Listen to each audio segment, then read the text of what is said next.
Warning: the following content contains strong language and may not be suitable for children. This content is primarily for adults as this is a trucking channel and truckers have filthy mouths. Please don't tweak if I say viewer discretion is advised.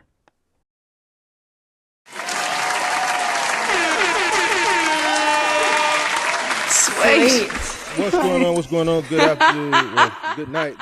Happy Monday night. How's everybody doing? Come on in. Make sure you guys hit that like button, subscribe to the channel, turn on post notifications. Shout out to Don Solo, St. Louis. Shout out to all the moderators. Shout out to everybody tuning in this Monday night. Come on in. Make sure you guys hit the like button, subscribe to the channel, turn on all post notifications. Kirk, what's going on, man? How you doing? What's up, man? Good night, man. I'm home, man. How you doing? Chilling. Oh, man, I'm chilling, man. Blessed. Just chilling like a villain. All right. Yes, sir. I guess we can get straight into it. Ready That's to my get straight camera. into it? Yes, sir. Yes, sir. Yes, sir. All right. First topic we're going to talk about tonight is going to be the box truck bloodbath. What's going on? What's going on? The box truck blood. the bloodbath. The bloodbath. Hey, man. So What's up with that, man? What's I don't know, going on, man? You did a video yesterday where you reacted to a viral video in the space. This video came out about 2 months ago. Mm-hmm. Very viral. I thought about reacting to it, but I'm like, man, people were sending it to me, and I was like, man, if I react to this, man, this shit, it because I know how people take things. You dig what I'm saying? So I'm like, man, it's gonna seem like that shit was get it out the mud trucking for real. And I'm like, man, if I react to this, man, it's gonna be people think I'm hating nobody or something. So I just left it. I left the shit alone because there was no way for me to critique it without going there, bro. Like that was a go there. There wasn't any like upward. It was no like that shit was just from beginning to the end. That shit was just bogus. Yeah.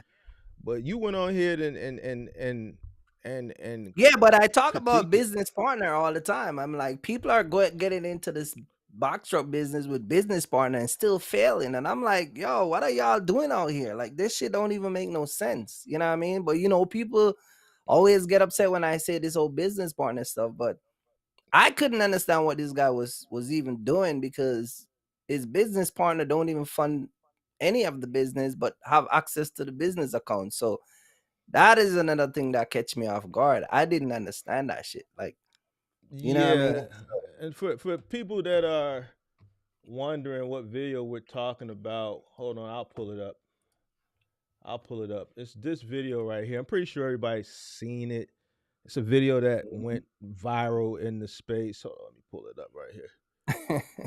This video right here. I'm pretty sure everybody saw this video. He looked like Jonathan. He looked like Jonathan Cousin too, from Jersey. He's from Jersey too. He looked like who he look like? Jonathan Cousin, like Jonathan. Jonathan, your buddy. Yeah, Jonathan from Jersey. MGM, yeah. Oh, he looked like Jonathan. Oh, okay. Well, he looked Dominican or Puerto Rican. Yeah. All them New York, New Jersey. It's a lot of Spanish people over there. But this the video. Yeah. So basically in this video, I guess he started. The idea was brought to him right through a friend, and the friend didn't have no money, so he invested his money into the business, made the friend a partner without investing no money, right. And then they wanted to hire a driver.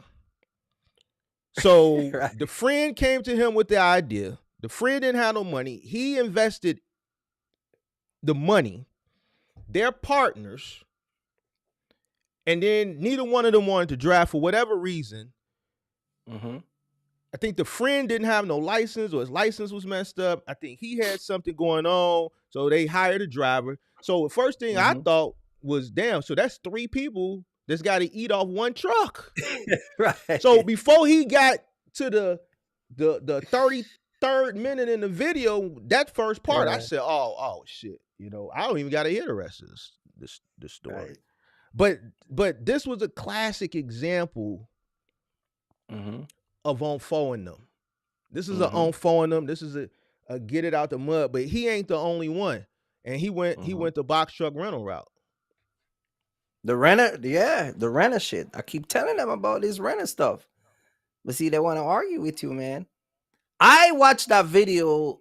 I never watched it before, so when I hear him say the renter stuff, and I'm like, and then he trump up $12,000, so he was even going way more than $5,000. So, that's another thing. He bumped up like $12,000 out of his pocket to get that shit up and running. So, yeah. That's crazy. Yeah, it's unfortunate, but he's not the only one. There's a lot of people that exited the industry within the past 90 days. A lot of people came out of the industry beginning of January, going into February. There's a lot of people that I get a lot of private DMs that I don't necessarily talk about. I actually had some guy come on one of the call-in shows last month, and he was just talking real heavy on the call-in show. Lo and behold, the day before, he had sent me a DM that he failed. So when I'm 2 weeks later, once I going through my DMs late, I'm like, man, this guy was on the call-in show. I went back and looked at the date. I'm like, man, this dude was talking big stuff on the call-in show, but big boy stuff. The literally day before, he had DM'd me that he was messed up out here in these streets. So I don't get it. I don't understand, man. What's going on? Why people They ain't got no money, man. They ain't got no money. They ain't got no structure. Ain't no money, no structure, no plan, no connection, no link. They ain't got the drive either. Because even this guy was complaining about driving and leaving his wife and his kids. Like, you know what I mean? So it's just a lot of stuff, man. So what you saying? They need working capital? Bro, is that what you saying? They ain't got no working capital, and they ain't got the mindset, and they gotta have that drive, and then they ain't got no connection. You know what I mean? And then they come out here and they're all over the place. You see what I'm saying? And you look from the type of truck they buy, to where they drive, to the type of load they take, just everything. You know what I mean? And the way they come in this business is just. I mean, we got to admit it's a new way of starting business to these people, but I mean, it ultimately you're gonna fail. You know what I mean? And so many people fail over the years. I don't know, man. I just stay out of it now. I'm looking at this like, bro, this don't even make no sense. But somehow they find the urge and the money to do it. I don't know. When I was starting, man, like all of this shit these people do. And then he say he spent like $600 in gas one day or something like that. And I'm like, how is that possibly in a box truck? You know what I mean? So it's just a lot of stuff, bro. Like it's you know what I mean? It's crazy. Maybe in his situation, this guy's situation, maybe based on the story he told, it's a possibility they weren't running a law. They probably was just driving, because if you listen to the end of the story, I watched it 2 months ago, but I was watching when you were reacting to it yesterday. When you get to the end of the story, when he decided to give up and contact the partner and say, I guess I'm throwing in the towel, bring the truck back so I can turn it in. The partner didn't want to bring the truck back, and his response was, what did he say? Hey, man, I ain't bringing nothing back. Something to the fact he didn't want to bring it back. They were trying to get over the renter company because they felt like they were taken advantage of based on the price. But see, that's the thing that I'm saying. Like, you the one that signed that contract, so you know how much money you were going to pay. You know all of that stuff. So now it's like trying to be a get back. Like you all of a sudden now, you know, you don't want to pay the renter company, and that type of mindset never end well for anybody, because you know, if they put a warrant, you know, if they call that truck stolen, it's going to end up worse for you guys. You get what I'm saying? That when you come out here and you think you can finesse the renter company, see, this is what I'm saying. Like, those type of mindset these people have, bro, it's just and it's the same thing the guy was saying. It is they're from the street, so you felt like you've been taking advantage, the whole time with the rental truck, and now you find yourself in an area where you can't find no load. You're gonna go back to that street mentality. And that's what I'm saying. Like, once you're in business, you're in business. If you're in the street, you're in the street. You can't mix both of them together. And this is what goes back to what I'm saying. It's why a lot of the guys come out here to curse these people out. They still walk around and act like they're in the hood. They still talk that hood talk, but yet they want to make corporate money. Like, it doesn't merge together. It doesn't work. You see what I'm saying? So all of that stuff you hear him say, yeah, my boy said, yeah, don't take that crap back because we gon' all that is just going back to that hood mentality. Like, yeah, you get over me. Like, you never will be able to get over none of these corporate companies. Like, if you play with any of them, and me and you know this from a long time, you ain't gonna win because first of all, you ain't got no money. So just stay the truck back and just call it a day. But that's what I'm saying, is like, all of this is just what people do every day, all the time. You see what I'm saying? Just cut your loss and move on and just call it a day. It's an experience. You lost in the process. Listen, this is a game, right? That everybody think that they can play. When you come out here and you start a business and you're not ready, you're not financially strapped, and you're coming up against big corporation, bigger trucking company, bigger, people with 5 credit card. You see what I'm saying? You got to understand, bro, like, you got to step your game up. You see what I'm saying? This is not no emotional thing. Like, you gotta be ready to take on the challenge. And a lot of people is not ready for that. You see what I'm saying? And that's why I said yesterday in the live, you got to find your niche. You see, one of the area that I always tell people don't go, they went there, and that's what ultimately caused the business to fail, Colorado. You see what I'm saying? So you got to look at a whole bunch of different things, you know what I mean? And that's why we gonna see many more videos like this. This ain't gonna be the last one. We gonna see many more, you know what I mean? His was interesting though, because literally from beginning to end, that story just didn't have no upside. And I've never, I don't want to say I never heard a story more.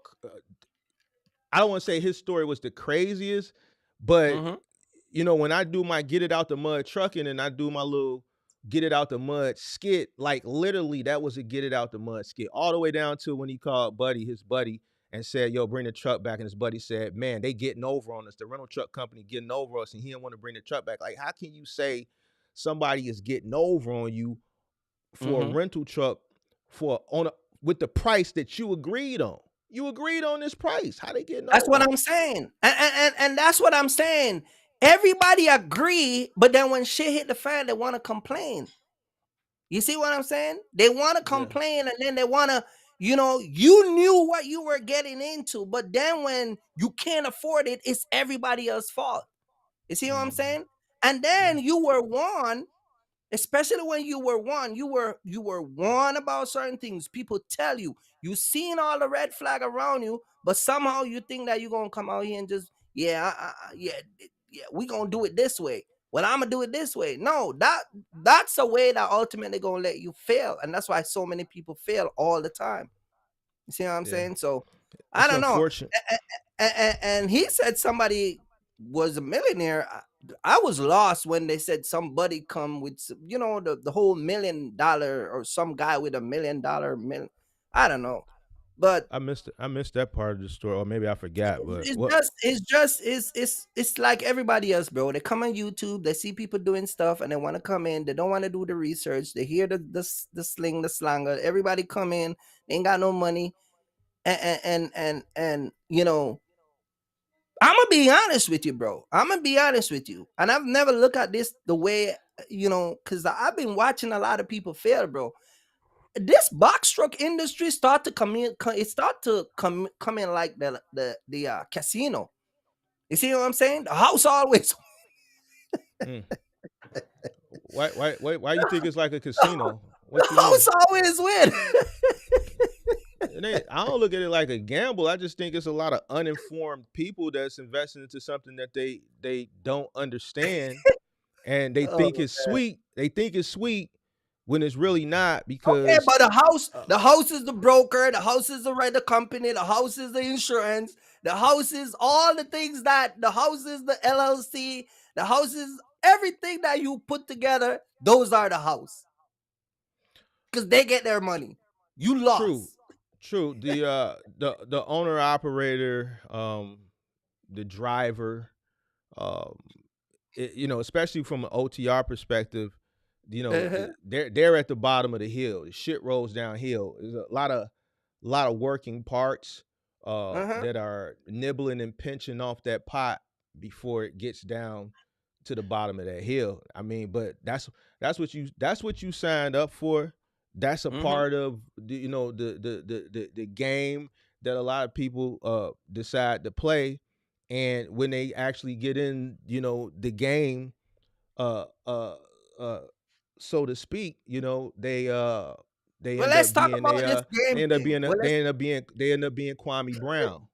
Well, let me ask you That's this. just Well, let's yeah. talk about this game thing. What is a hmm game? Because we're in it to play, right? So why are you mad when you lose?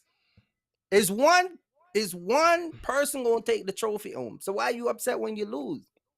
This I is don't why. think go ahead. Uh-huh.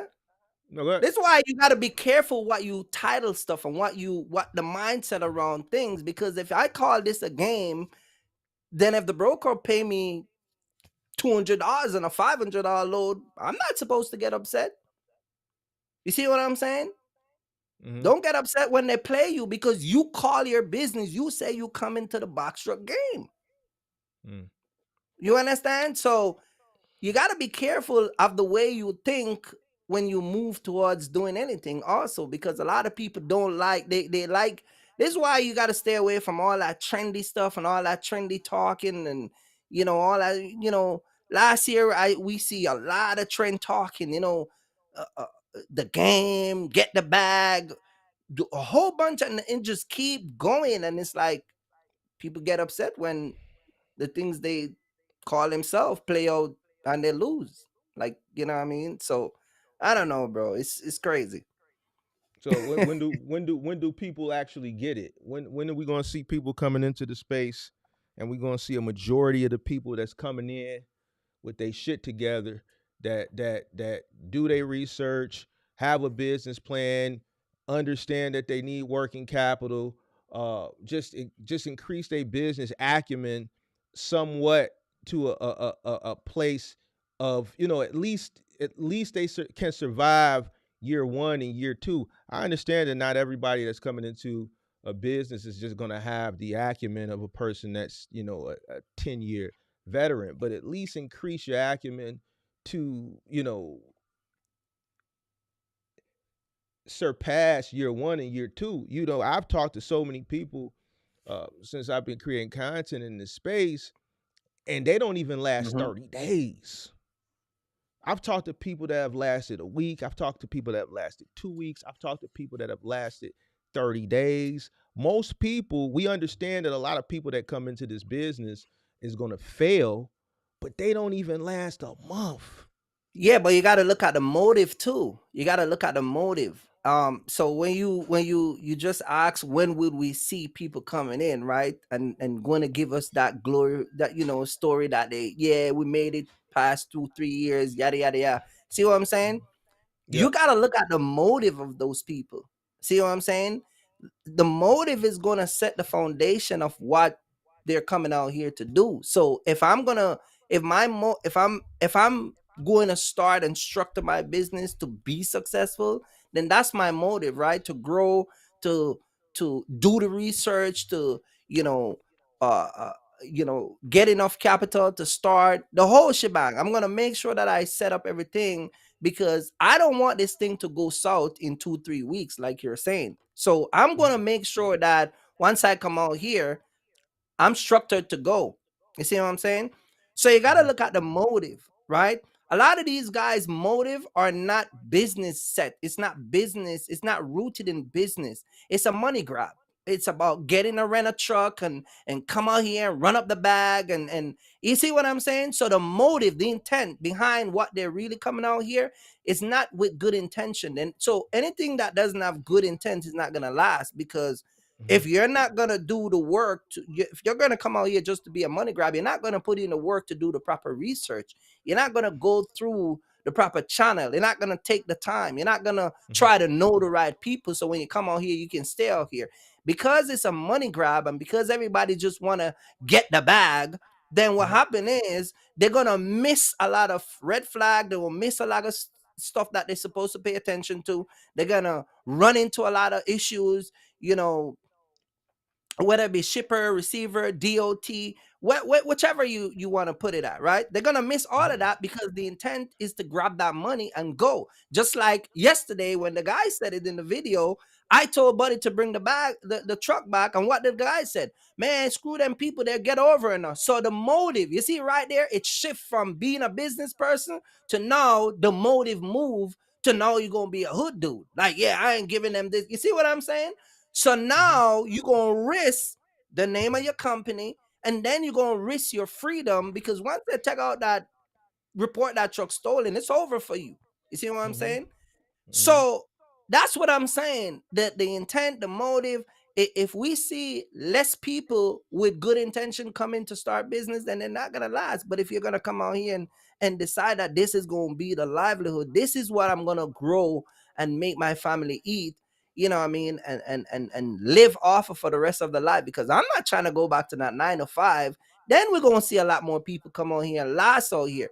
But if people just want to come out here to grab money bag and just be out here because they're following some people on the internet, it's not going to work. And if you look at majority of the people that fail, every one of them story have YouTube inside of it. Everybody, yeah, I go to YouTube and we saw the backstrap game of YouTube, and it's never them sitting down and say, you know what? I did my research. I come out here. I fail. It's always the University of YouTube, and because they see the glorify the trips, the cars, you know the Hellcat. You know the Hellcat was a big thing back in 2022. You know I talk about this all the time, but they see all these things, the trips, the me and my girl doing it. All of that stuff is what they see. And if you see people not, if you see people not really focusing and really structuring their business, then you're not gonna see the story is just gonna get worse and worse. It's not gonna get better.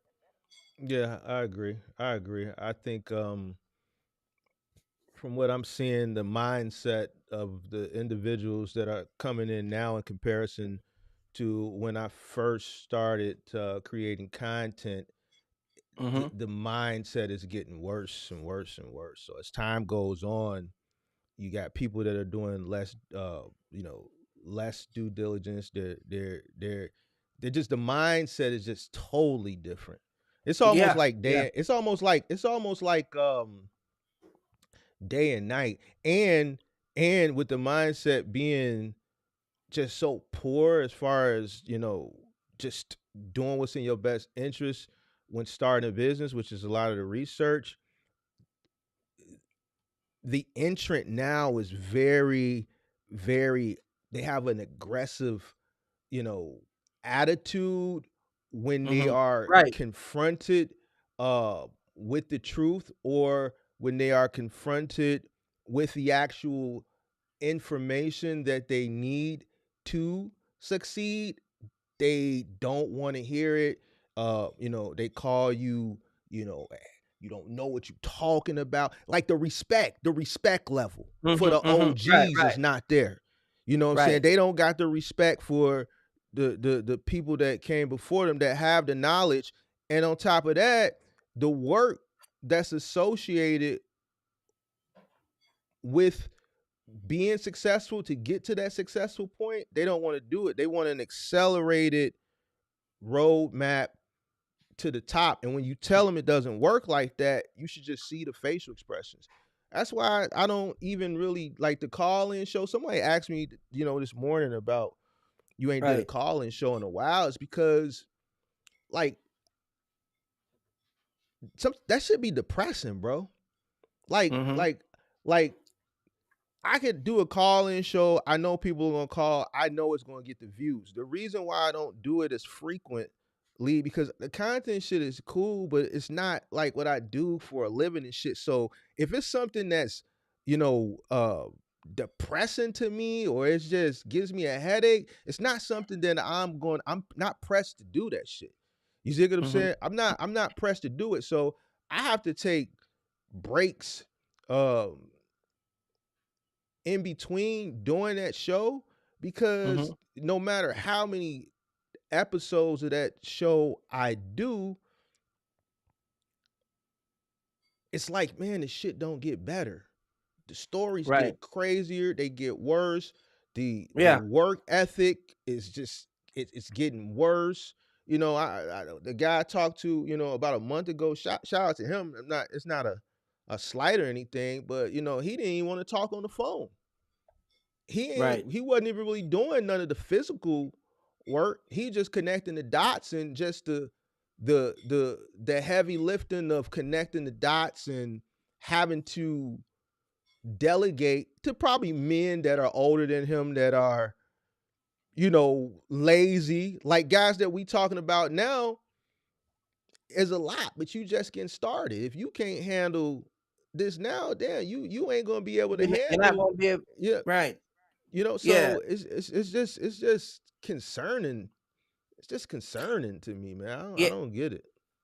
Yeah, and somebody say in the comment section, there's no such thing as too big to fall. As a company, uh, they all come down. Look at Yellow. Well, one of the problem that make Yellow fail is because and this was a big trend in the pandemic. Also, Yellow was one of the company that went on a shopping spree in the pandemic, buying up a bunch of fleet.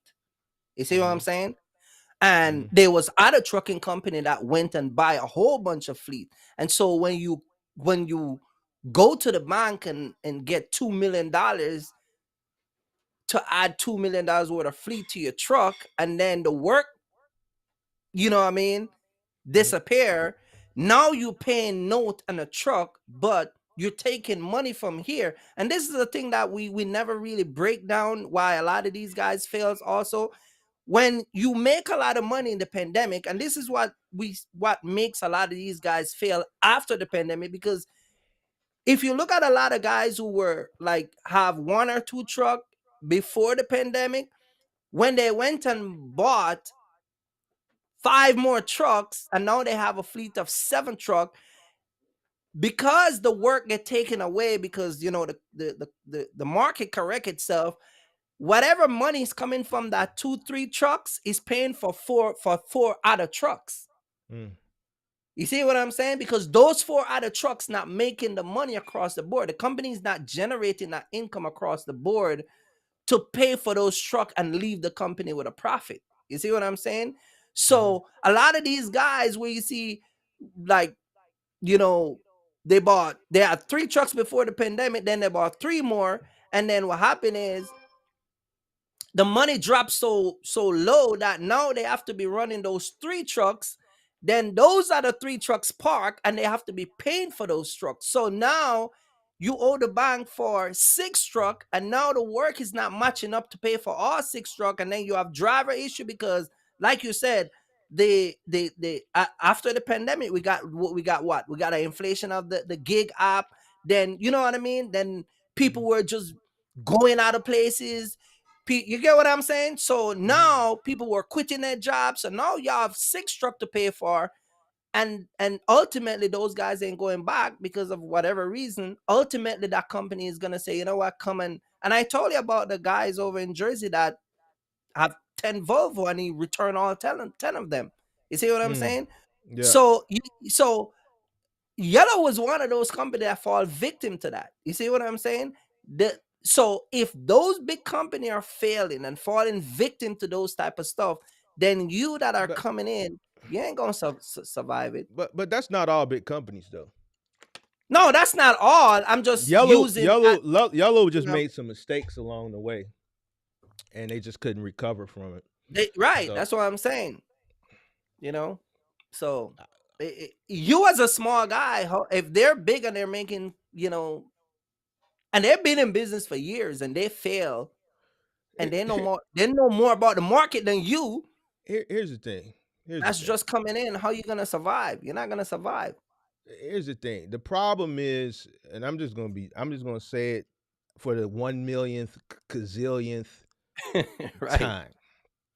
The problem is the reason why majority of these guys fail, that's on the new, is they come in with their eyes big, right? And they don't have the resources to attain what their eyes, see. So basically what I'm trying to say is they don't want to start from humble beginnings. They see what you said, the glitz and the glamour, and they see the end of the tunnel, the end of the rainbow, dollar signs, Hellcat, trips, Christian Dior, standing on couches at the nightclub, which is all fine and dandy, but the work that's associated with getting to that point, it's like they want to cancel that out and go from the starting point to the riches, and it don't work like that. Most of the guys that come into this business, they should start from humble beginnings, but they don't want to because it takes too long. Now, too long, it all depends on the individual, the mindset, the work ethic, how they reinvest, how they delay gratification, so on and so forth. The process can be a lot simpler than these guys make it, but everybody wants to come in way up here and struggle instead of starting down here and working their way up. I swear, if you start down here, the struggle is not as hard as it is when you start up here. It's just not. Right. It's just not. And I just don't understand why. I don't understand why these guys just don't understand that.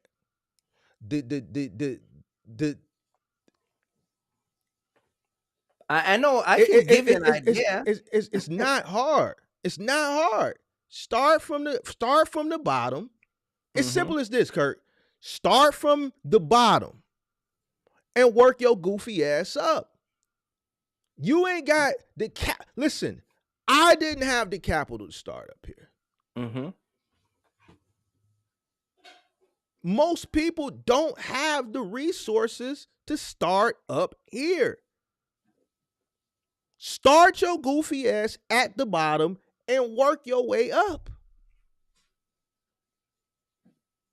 The learning curve is way far more inexpensive when you do it that way. Right. Sacrifice.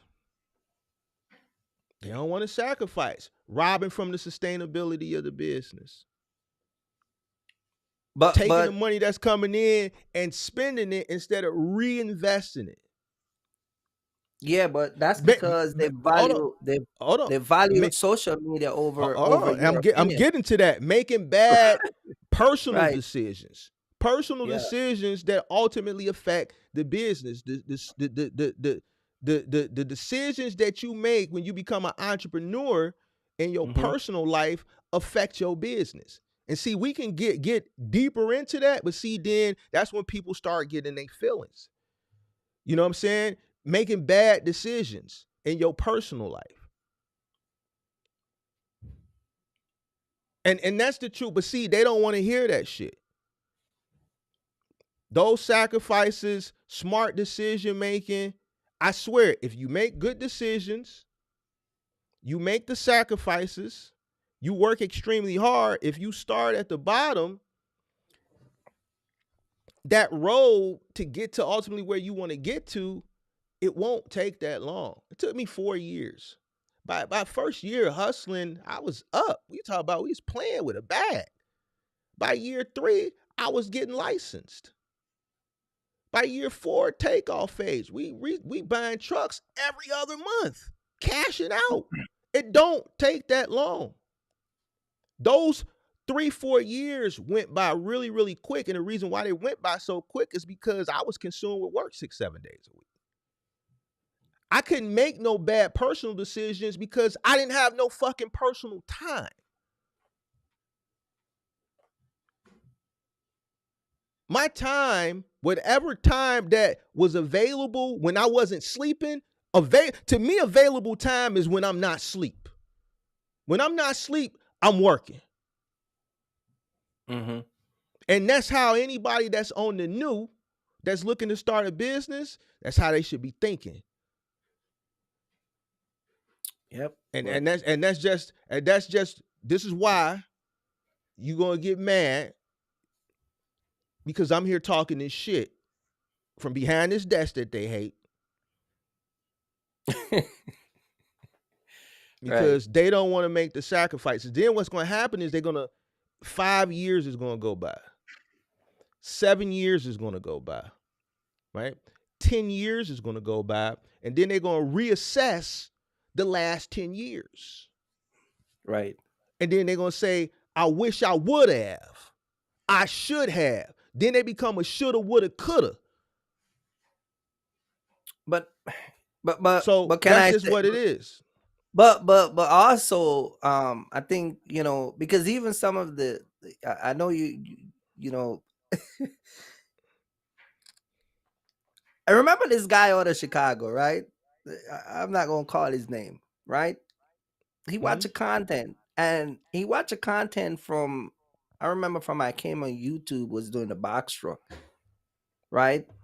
He had a cargo van, still never make it with the cargo van. And I knew I spoke to that guy from I think I spoke to him one time on the live, and then I spoke to him one time on the phone. But that guy watched me for like 3 years. You know what that guy get in the 3 years that I've talked to him on and off? What's that? He got 3 kids and still trying to get a box truck. He ain't got no credit. The shit is just, you get what I'm saying? So it's like I'm saying, like, when I think social media have become the new OG for them. That's what I was trying to explain to you earlier on. They don't respect your opinion and the people that done it, because social media now, them little TikTok shorts and them little reel and them little Instagram reel and them little quick 2-second videos, those are the new OG. You will never get the respect that a OG will get, because social media is the new OG. That's what they're believing. They're not believing what you're saying, because what social media have successfully done is take years of quote unquote experience and stories and put it together in a 3 minutes or 5 minutes or 3-second video, and they believe that. You see what I'm saying? So you coming out here and telling them start from humble beginning, you know what I mean? You're gonna clash. You're clashing. The reason why you're clashing with them is because they're believing social media over. Because then the people that are showing them the things around them, the cars, the house, the trip, all of that stuff, because they're so key into those things, they're not going to listen to you. Well, we on social media. We on social media. Yeah, but you ain't got no Hellcat. But you ain't got no Hellcat. I got something got something better than a Hellcat. But the issue, the problem is what it is it's not the fact of social media, not because we on social media. It don't got nothing to do with a Hellcat. What it has something to do with is, no, we got it. Hold on. No. It has nothing to do with Hellcat. What it has to do with, because listen. What it has to do with is how it's sold. See, the way I sell it or the way you sell it is hard work, start from the bottom, work your way up. And when they listen to this and they consume this information, especially the younger generation, they see time. When their favorite content creator sells it to them, they do this, and then 5 little things come down, and that's an express way to ultimately get to what it is they want to get to, is the money. That's it. It's less time. So we selling to them They come to my channel, they hear business plan, marketing announcement. I'm talking about the economy. They hear me saying, oh, you're gonna fail if you don't do this. They hear me use the word working capital, cash flow, and they be like, buddy ass tweaking, buddy ass, an old ass crank. That's because they're comparing you. Hold on. That's because they're comparing you with those people, though. That's what I try to So tell you. when they hear this shit is too much. It's too much work. It's too much learning. Right. It's too much time. So, but when they hear the person in a 30-second Everybody reel got time say, for that? Hold on. They say LLC, commercial insurance, rent a box truck, BOC3, and they give them 5-6 simple steps, DAT load board, and then they show at the end of the reel a person scrolling through the load board. You see 800, 1200, 1800. It's loads, and then they finish it off with trucking is an $850 billion a year business. They give you that in 30 seconds, and then they like, oh shit.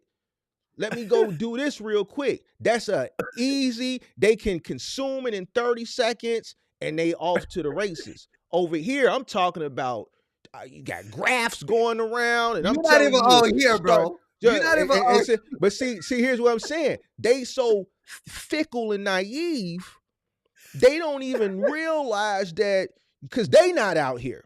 And when I say they not out here, check it out. When I say they not out here, they ain't out they mama crib. So they don't even understand that it like to be out here for real, be out here with you ain't out here, man.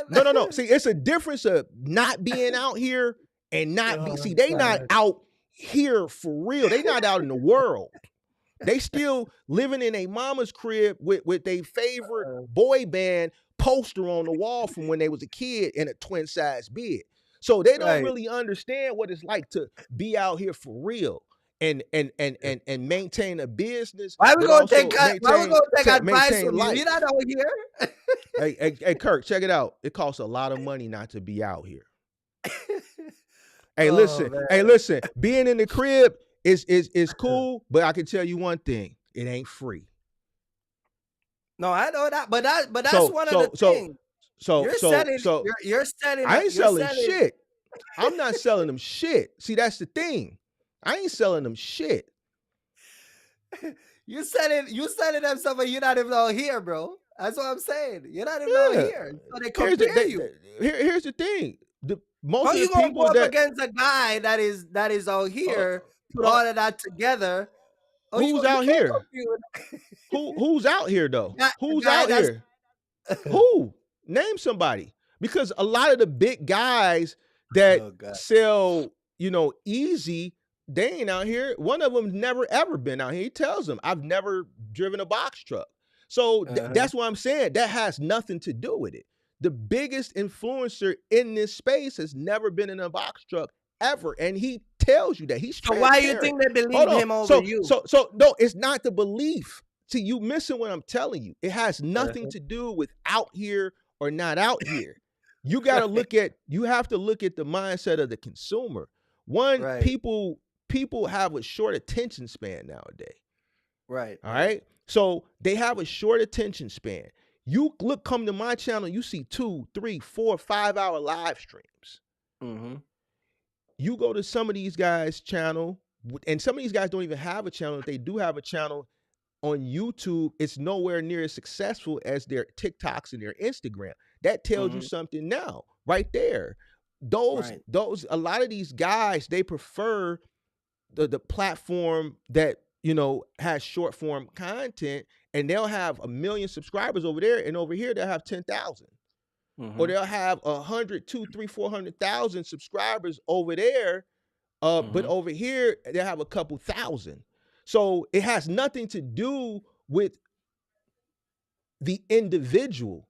It's the consumer, and consumers now, right? One, they don't want to take the time to learn. So if there's a person, are you saying some consumer? Hold on, because I'm gonna forget. If there's a consumer that is here, that's because you keep saying it's in the house, and I keep telling you, it has nothing to do with being in the house, bro. It has nothing to do with being in the house. If you have a consumer here that's never been on a truck, and we can put him in the house. And then you got this person over here that's in the house. Now the person over here that you say is in the house that's never driven a truck, less experienced than the person over here that's been in the industry for a decade and a half, that's in the house now. But the person that's been in the industry for a decade and a half, the content is long, which we know a lot of people have a short attention span, especially the younger generation. 2, the person who has the long form content, there's a lot of, you hear the word work a lot, you hear the word delayed gratification, you hear the word starting from humble beginnings. Okay, so now to that younger person, that's a time. They look at that, oh, that's a long time.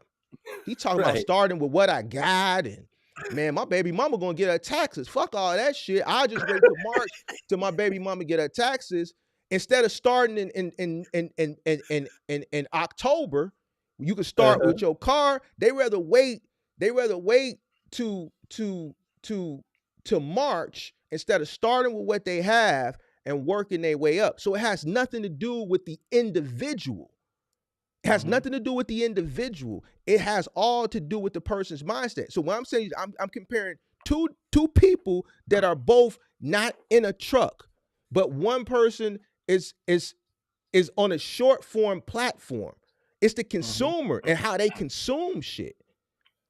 Yeah. If I went to Instagram or if I went to TikTok and I went on a platform where it's short form content, my numbers are going to be higher as well, because to that demographic, I would have to shorten my content to fit in reels, right? Whatever the 60 seconds, so whatever. And I would strategically have to condense it, because the audience that's over there, I know it's a younger audience.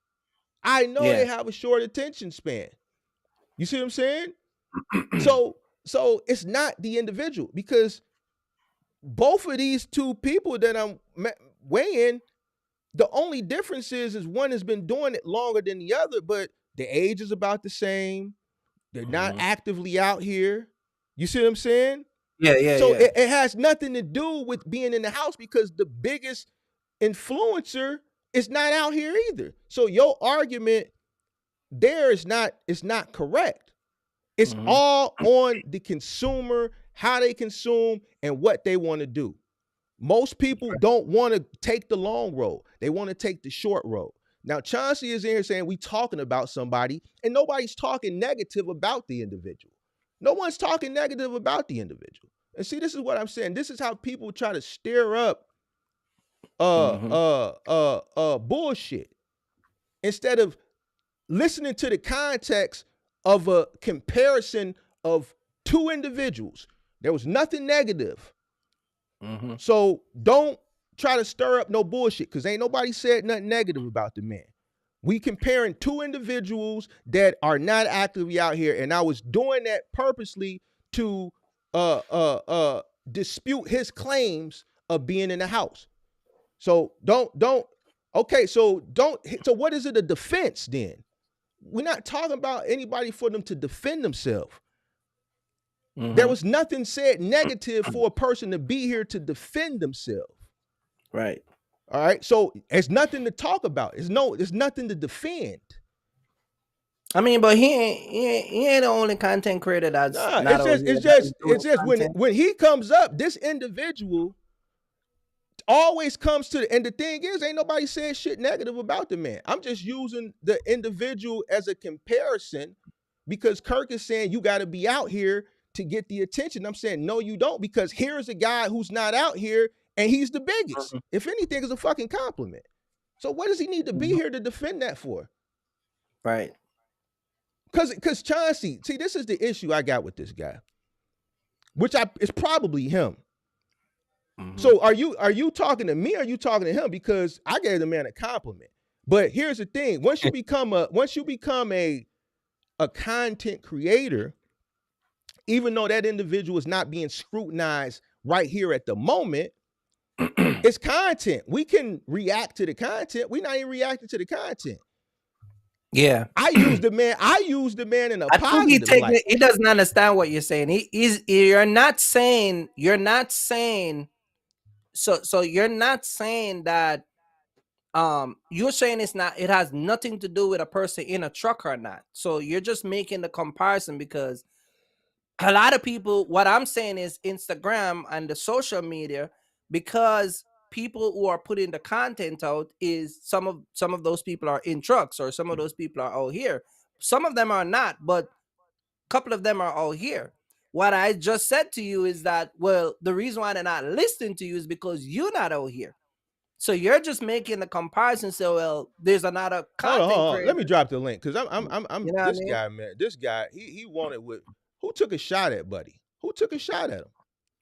Who took a shot? See, this individual, he just got an issue with me. Nobody said shit about him negatively. Nobody took a shot at him. And this is how I can tell you can't comprehend, because there was an analogy. There was an analogy.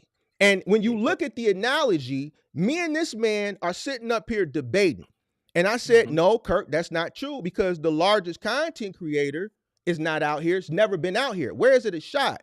But yet and still, he's the biggest and people follow him. So where is it a shot?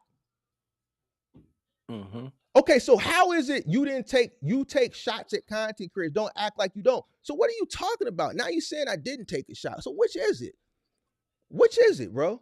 Matter of fact, you know what? Let's just get it. Let's get it, bro. Come on. Because I just want to see what it is. Buddy ass always be tweaking in my comments, tweaking in my lives. Bro, there you go. We all take shot at content creator. But no shot was taken right here. So he got none was taken. Hold on. So he got triggered because that's his favorite content creator. But here's the thing. He got triggered when a shot wasn't even taken. An analogy was made that actually put a positive light on the guy, and me and you are debating. I'm saying here's a content creator that's not out here. So who are you talking about? Are you talking about me, or are you talking about Kirk? Because now I'm confused. You said now I'm if he's talking about me, I'm confused because I wasn't talking about him. I'm confused. Shit, damn. God damn, bro. Like, y'all gotta, man, y'all on some Stephen A. Smith shit or LeBron shit. Y'all gotta listen. Y'all new guys. Y'all gotta get off that LeBron shit. That LeBron Bronny shit, bro. For real. For real. Like, bro, ain't nobody said nothing negative about nobody today. Ain't nobody took no shots. Damn, we can't even use analogies around this motherfucker, bro.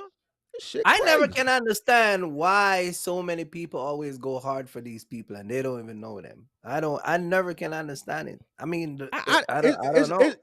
I don't care about if a person go hard.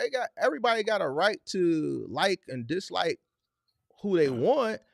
But I don't understand where the whatever, because when you say you took the shot, then you say you didn't take the shot, and I'm confused. Are you talking to me? Are you talking to Kirk? Like, what's going on, bro? Like, what the hell is going on? I'm tweaking out in the streets, bro. What the fuck going on around this motherfucker, man? Yeah. Well, see, you see, it goes back to what I'm saying. Those are the things why people fail. They'll defend the bullshit. That's what I'm saying. That's a part of why people don't make it out here, because, you know, take for instance a guy like him. They'll defend the bullshit because, and most of these guys are not in a truck, or if they do in a truck, they're not making no money. They keep steady watching content that just, you know, they come out here and YouTube is their it numbs them. You know what I mean? It kind of like let them not stay in reality. So a lot of times when you see guys come out here and they act like that, like, bro, I watch so many content. Sometimes I don't even comment in people comment section. I'm not saying you can't say something, but I'm just like, bro, if I even do say something, I'm not gonna, like, it just, I got too much things going on, bro. I'm like looking the next load, billing, you know what I mean? I don't know, but to each his own. But I'm just saying, like, those are some of the stuff why, you know what I mean? people fail because they caught up in the wrong thing and the bullshit. Bro, You know what I mean? I don't know, bro. Like this shit. I don't. You know, I don't like it's. Bro, I don't know. Like these young guys, bro. I just don't get them. I don't understand them.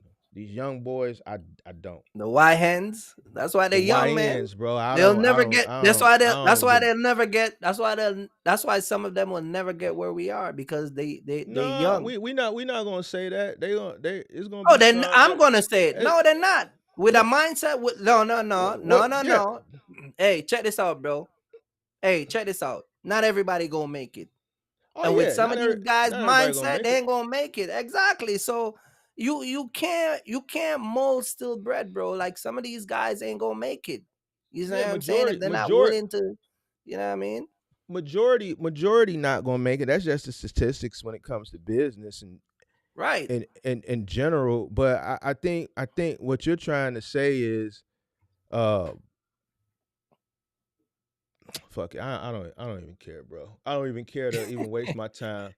A lot of these guys out here, the reason why their mind is warped into this easy come up, don't want to work, all of that stuff is you're right. There's a lot of the stuff that you say and a lot of the stuff that they do and when we were with like the whole and I'm not, listen, people can do what they want to do, whatever people want to do, but when you decide, and let me say this too. Trust me, if I got an issue, I'll put your name on it. I'll put you on the thumbnail. Big Mark ain't, and you got to check my resume. If Big Mark got an issue with you, I put this man in a casket. So let me underdig you something. Now I'm talking directly to you, big dog. If Big Mark got an issue with you, I'm gonna put you on the thumbnail. I'm gonna call your name. I'm gonna let you know where. I let Buddy ass know the other day. Yeah, your wife drive a Benz, pimp. I'll let you know. It's documented. Go back through my shit. So trust me. I'll put a name on this shit if it's an issue. Don't get it confused. You dig? Don't forget where I'm from the east side. Oh, I'm gonna talk my shit. Now I just got a little. It came in me out of nowhere. Oh, man. About? I'll put it on it. But see, if I ain't got an issue with you, don't worry about it. He's saying do it. He want me to have an issue. See, this is the type of shit that motherfucker, this is what a nigga want. They want bullshit. Mm-hmm. So he want me to do it, and I ain't got an issue with nobody. If I got an issue with you, you'll know it. Mm-hmm. You dig what I'm saying? You'll know it. So don't tell me to do something because you want to see it happen. Yeah. You did. Why don't you click the linkage? Yeah. I want you to click the linkage. That's what I want you to do, big dog, because you got a lot of talking. I want you to click the linkage. Mm-hmm. There you go. It's right there. Big Mark gonna invite. Listen, Big Mark gonna drop the link. Coming up, man. I ain't ducking nothing. Talking about link is right there in the chat. It's in the chat. Better yet, why you don't share the link? Share the link then. If you don't want to come up, share the link. Yeah, it is what it is. You tell whoever to hit the link. You want to hit the link? You want to hit it or share it? I don't need to talk to nobody. The people that we talk to is the people that we talk to. If we have an interest in talking to somebody, then we'll talk to who we want to talk to. You can't tell us who we should talk to. Yeah. Like, you got people that come over here and run our content. Mm-hmm. We talk to who we want to talk to. Yeah, them you can't pay them no mind. Yeah, but see, he a troll. This dude been trolling. He know how to troll just enough not to get blocked. Uh-huh. You know what I'm saying? He know how to troll just enough not to get blocked. And he been trying to stir up like some shit for no reason. You don't send him on my channel. No, he don't fuck with you. He got an issue with me. This dude been having an issue with me for the longest. I've tried to have a conversation, but at this point, I'm just done because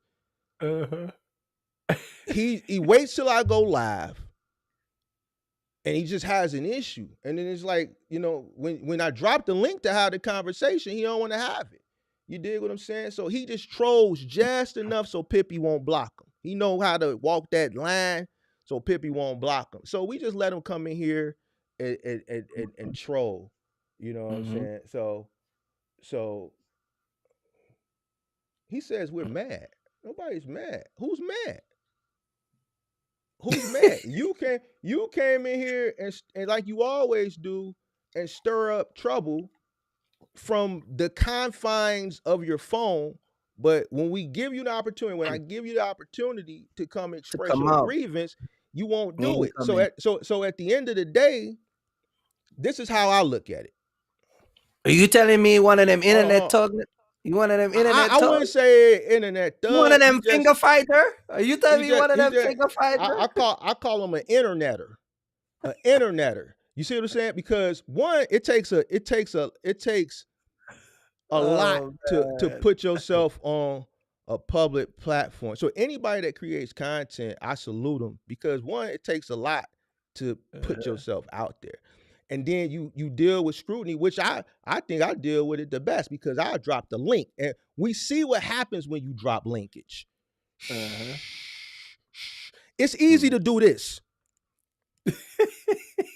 It's easy to do this from obscurity somewhere. You can just do this all day. Obscurity.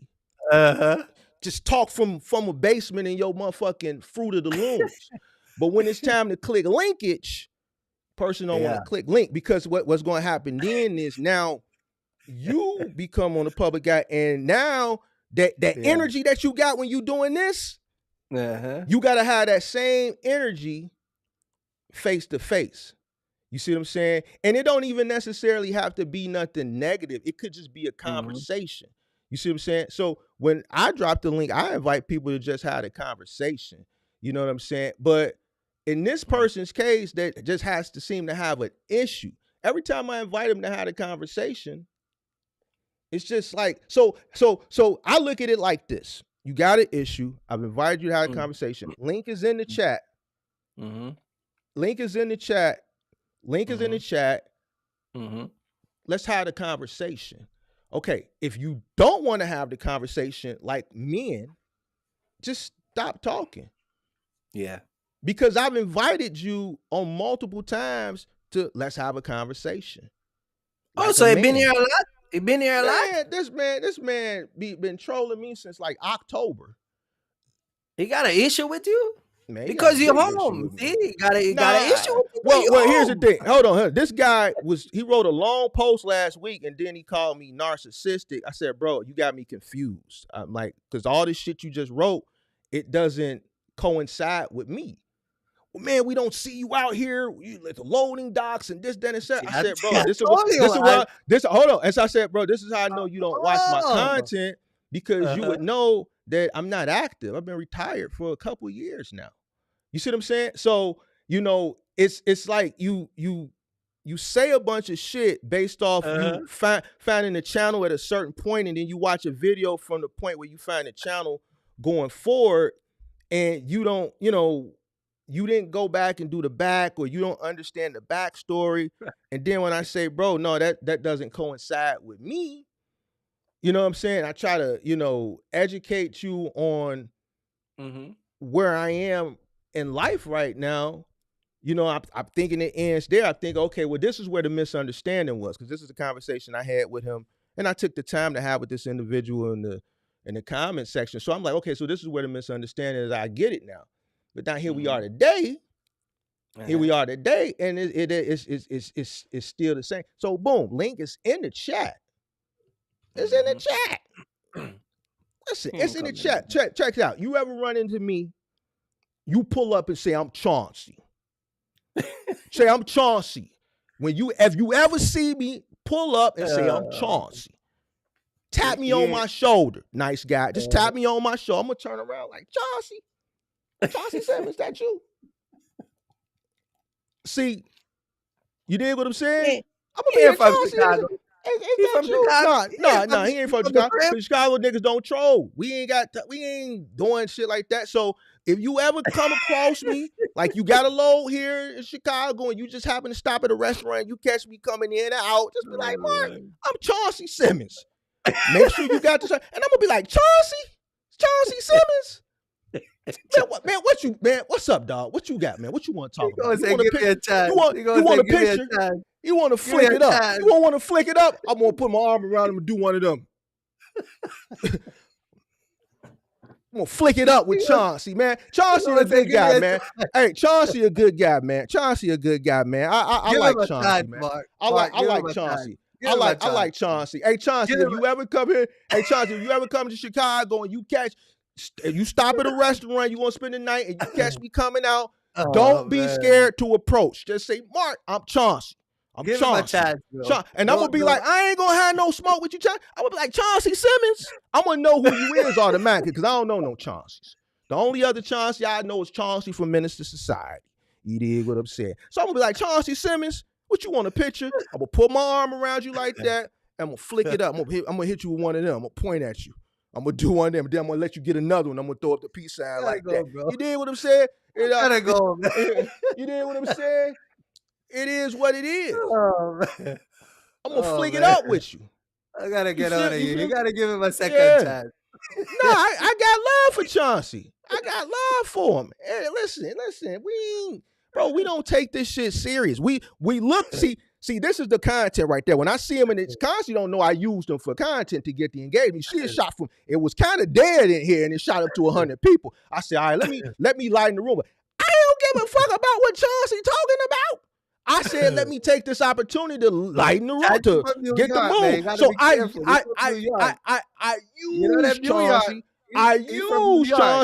I use Chauncey for engagement, not in a negative way.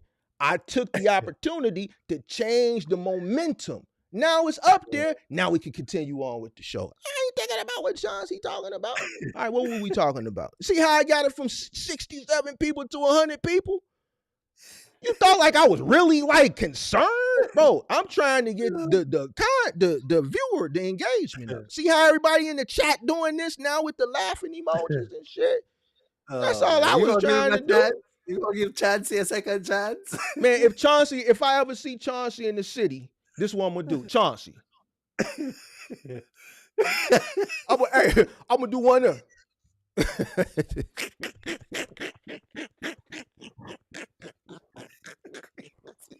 Cause all he wanted is a picture with me or flick it up and oh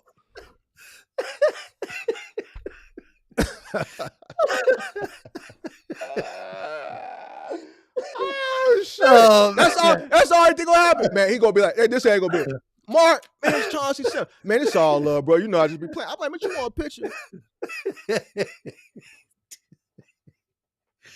Oh man, this is wild, they with you. Come on, all y'all getting them. I'm gonna put my arm around all of them. Yeah, that's it. You're gonna give them a lot of pictures. I'm gonna give them a lot of pictures, man, and a lot of love, man. A lot of love. And if they in the restaurant, like we run into a restaurant, I'm gonna cover their bill. It's on me. It's on me. Who you talking? Oh man, he threatened me with a switch. Damn, man. It ain't even. He said, Mark, don't get hit with the switch. Damn, bro.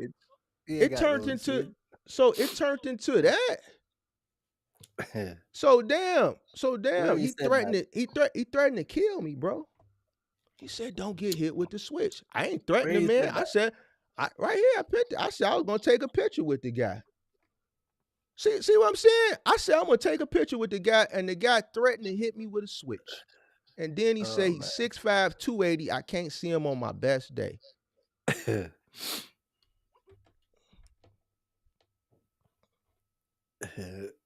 Chances say I look like a thumbnail with a goatee. Damn. Chancey emotional. Damn. You gotta give him a second chance. I don't know. He ain't gonna hit the link. Let's continue, man. He said he's gonna hit me with the switch. You ain't got no switch. I'm the only one that got switch. So Chauncey must You, don't know. you know, I got a lot of switch. See, I'm I got switches. Oh man. all right. So what we gonna do? What we gonna do now? Oh We still on man. the bloodbath, or what we want? We want to Yeah, we can wrap it up here. We can. I mean, yeah. I mean, Let's jump into something else, because now you ain't hold on, gonna we be got you ain't gonna be uh, distracted. Kirk. Look at my face. Man, I'm Kirk, dying, bro. do I look like I'm worried? I know you ain't worried. All right then. So shout out to Kobe for that super chat. He said Mark, you a damn fool. Yeah. Shout out to Kobe. All right, damn, you can't even Kobe, create. Kobe never give me no money. You can't Kobe even create content. You can't even create content without Chancey mess with you and you get a super. The YN starting to hit you with a switch because you cracked the joke, because you told the YN you gonna flick it up with him. Damn. Oh my god. Man, these YNs out here is crazy, boy. Crazy. He ain't from Chicago. I don't know where he's from. It don't matter to me. He all right, so look, let's Atlanta. go. Let's get to the get to the next topic. Where we going? Oh my goodness, boy! I don't know how we gonna recover from this. But see, it ain't. Listen, this was great. Look at the room now. So we was dying in there with that boring ass shit, that block truck bloodbath. We got the room. I seen Chauncey in the room. I said, "Oh, here we go. I can get Chauncey gonna go back and forth with me. I'm gonna talk some shit. I know he gonna talk some shit back, and then it's gonna go up." All right, next topic. See how that works. See, content creators, y'all need to take notes. But see, a lot of these content creators, Chauncey might be from Chicago, because only Chicago people know. No, because only Chicago.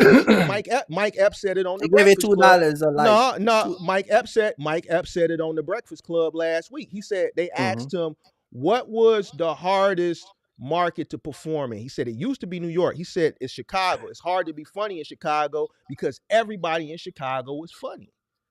He said that on the Breakfast Club last week. He might be from Chicago, because a lot of people can't the banter. They can't. So it's a possibility he could be. I don't know. He ain't from Chicago. He probably from Atlanta. He ain't from Chicago. Okay, he from Chicago. He said he was born on the low end, so he from Chicago. He from the low end. He said born from the low end. He said he live in St. Louis, so he got some type of Chicago. If he ain't from Chicago, he got some type of roots if he know about the low end. So he probably from Chicago.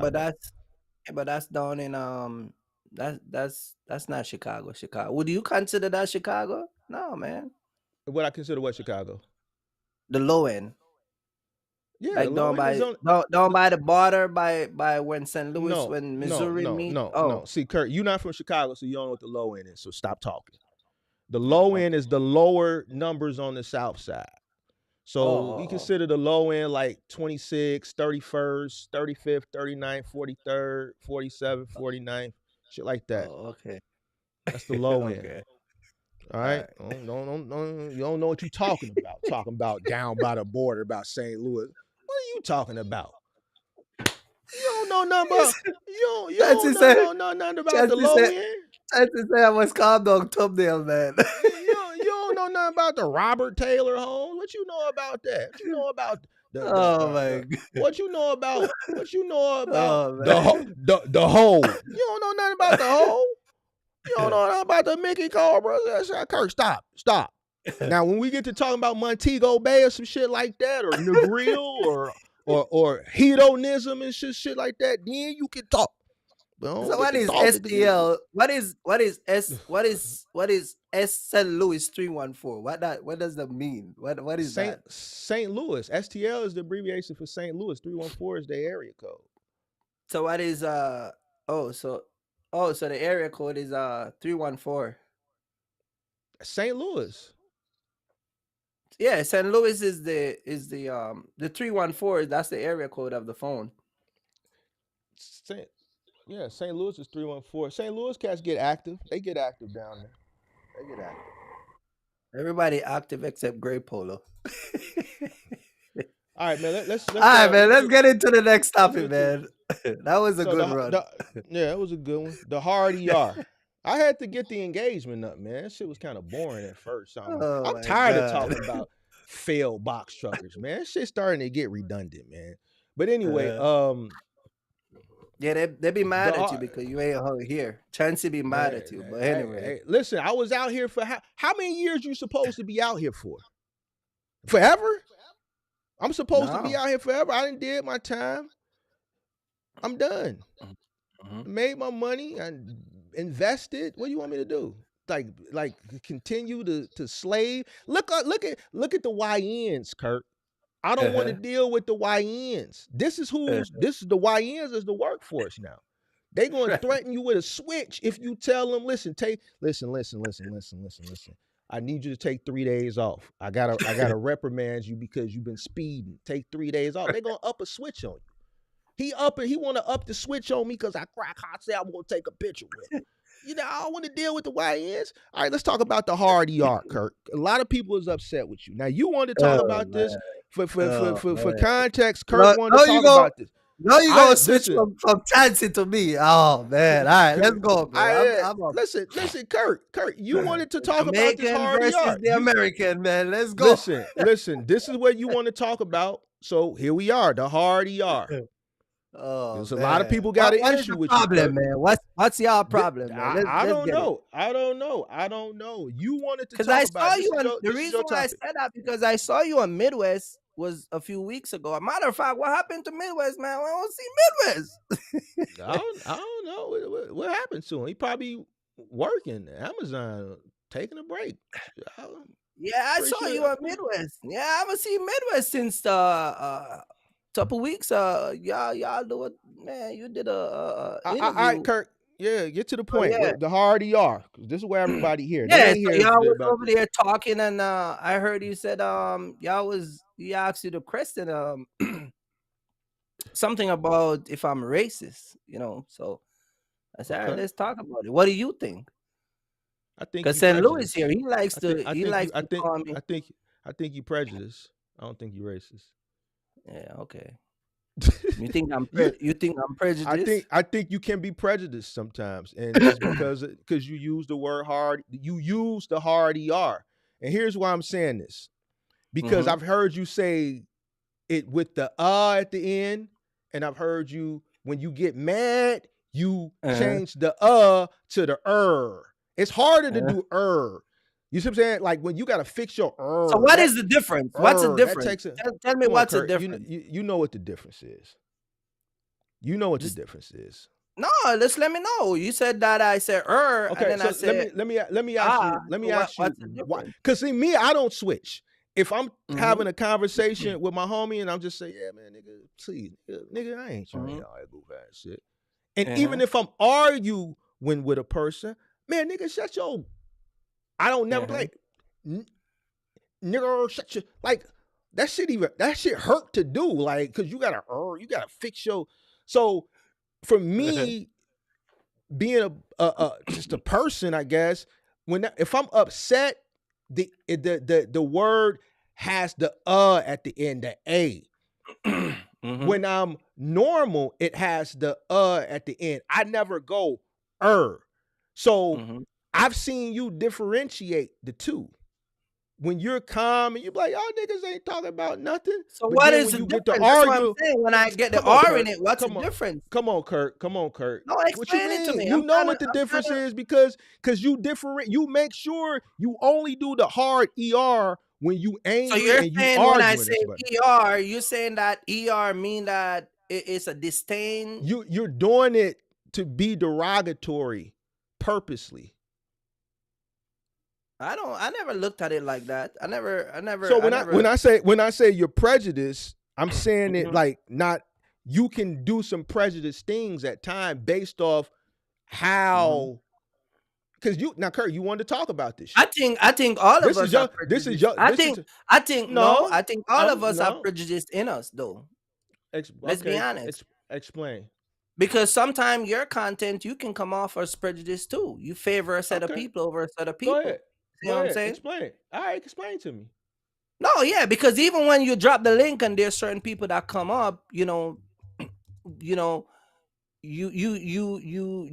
if some, like for instance, if somebody from Chicago or from, like friends and family are used to be in Chicago, you tend to, treat them That's not different. prejudice. That's Of course it is, favoritism. because That's no. That's favoritism. I show but Chicago that people also favoritism. It's not prejudice, okay, Kirk. It's okay, favoritism. okay. So See, I'm gonna keep it a buck with you. So why is it that I'm not favoring other people over other people? Why No, Kirk. you See, think it's prejudice? no. That what are you talking about? You're saying the N word with Because the hard ER at the end. but I'm And talking you're about doing it when you're in a deep argument and you're angry. I'm confused because if I'm prejudiced, I'm confused. who I'm prejudiced against? Black people, because I don't compare black with white. I don't even talk about white people. So when you say I'm prejudiced, am I upholding another set of people over another set of people, or is because when I'm angry you hear ER you say I'm prejudiced? Because prejudice, well, how many form and how do you look at it? Let's educate us. Let's do an education first. This is the great video. No, I'm saying if I'm prejudiced, I'm finna educate you. I'm finna educate you. Before you go any further, let's educate you for a second. Let's educate you for a second. Hold on. This is the classic video. Valley did not hear Keyshawn say the N-word first. Dawson says that students use the slang version of the N-word at Valley High School all the time. He says Nigger is a racial slur, but says that students use Nigga as often as they'd say dude or hey man. And Dawson says as much as he does not like the word, he still used the slang version to feel more comfortable with black students. Why is this word used so frequently? So I just don't understand it, and I'm trying to understand it. I need help. Yes, I use nigga. I've used it. I admit it. I put the H on it to emphasize it's nigga. That, nigga this, nigga please, nigga. Can you lend a nigga a pencil? What kind of example are you setting for your students if you use a word that you don't want them to use? Upon reflection, that's not good. Dawson was suspended for 10 days without pay from January 9th to January 23rd, and he has to go to diversity training. He says that he's learned from this experience and hopes that others think twice before using the N-word. I will never say any form of nigga. I'm cured of that. Paul Dawson says that he is sorry for the way things were handled, but Keyshawn says that he is not looking for any apologies. Apologizing is going to change the fact that it happened and he's not been punished. And punishment in your mind is? Not. So do you understand the difference now of the ER versus the okay? So when you, because here's what I'm saying. I've never met a black person ever that uses the N-word, because the Nigga is a word that we use in regular conversation. It's our word. Only us can use it. But I've never seen a black person when they were happy, when they were sad, when they were glad, or when they were mad, and an argument or anything switch from to But I've seen you use when you normal and you just having a normal stream and everything's fine and dandy. But when you get into an argument, that hard ER. That hard ER comes out, you emphasize it, you put the You damn near like a goddamn it, Let me ask you a question. Why is it that this is an issue when it comes from, because this is a part of the culture, right? This is a part of the culture, and you're saying that it seems like y'all pick and choose who you want to use that word. You see what I'm saying? No, If a guy no. from Jamaica, you do, yeah, because it's a double standard. Because this is in music, this is in movie. The things I'm saying, I don't create it. Most of the stuff that I say is already been said. When I say Black American lazy, y'all want to stay home and don't do shit. People get mad at me like that's something I'm creating. I'm not creating that. That's been out for centuries, for years.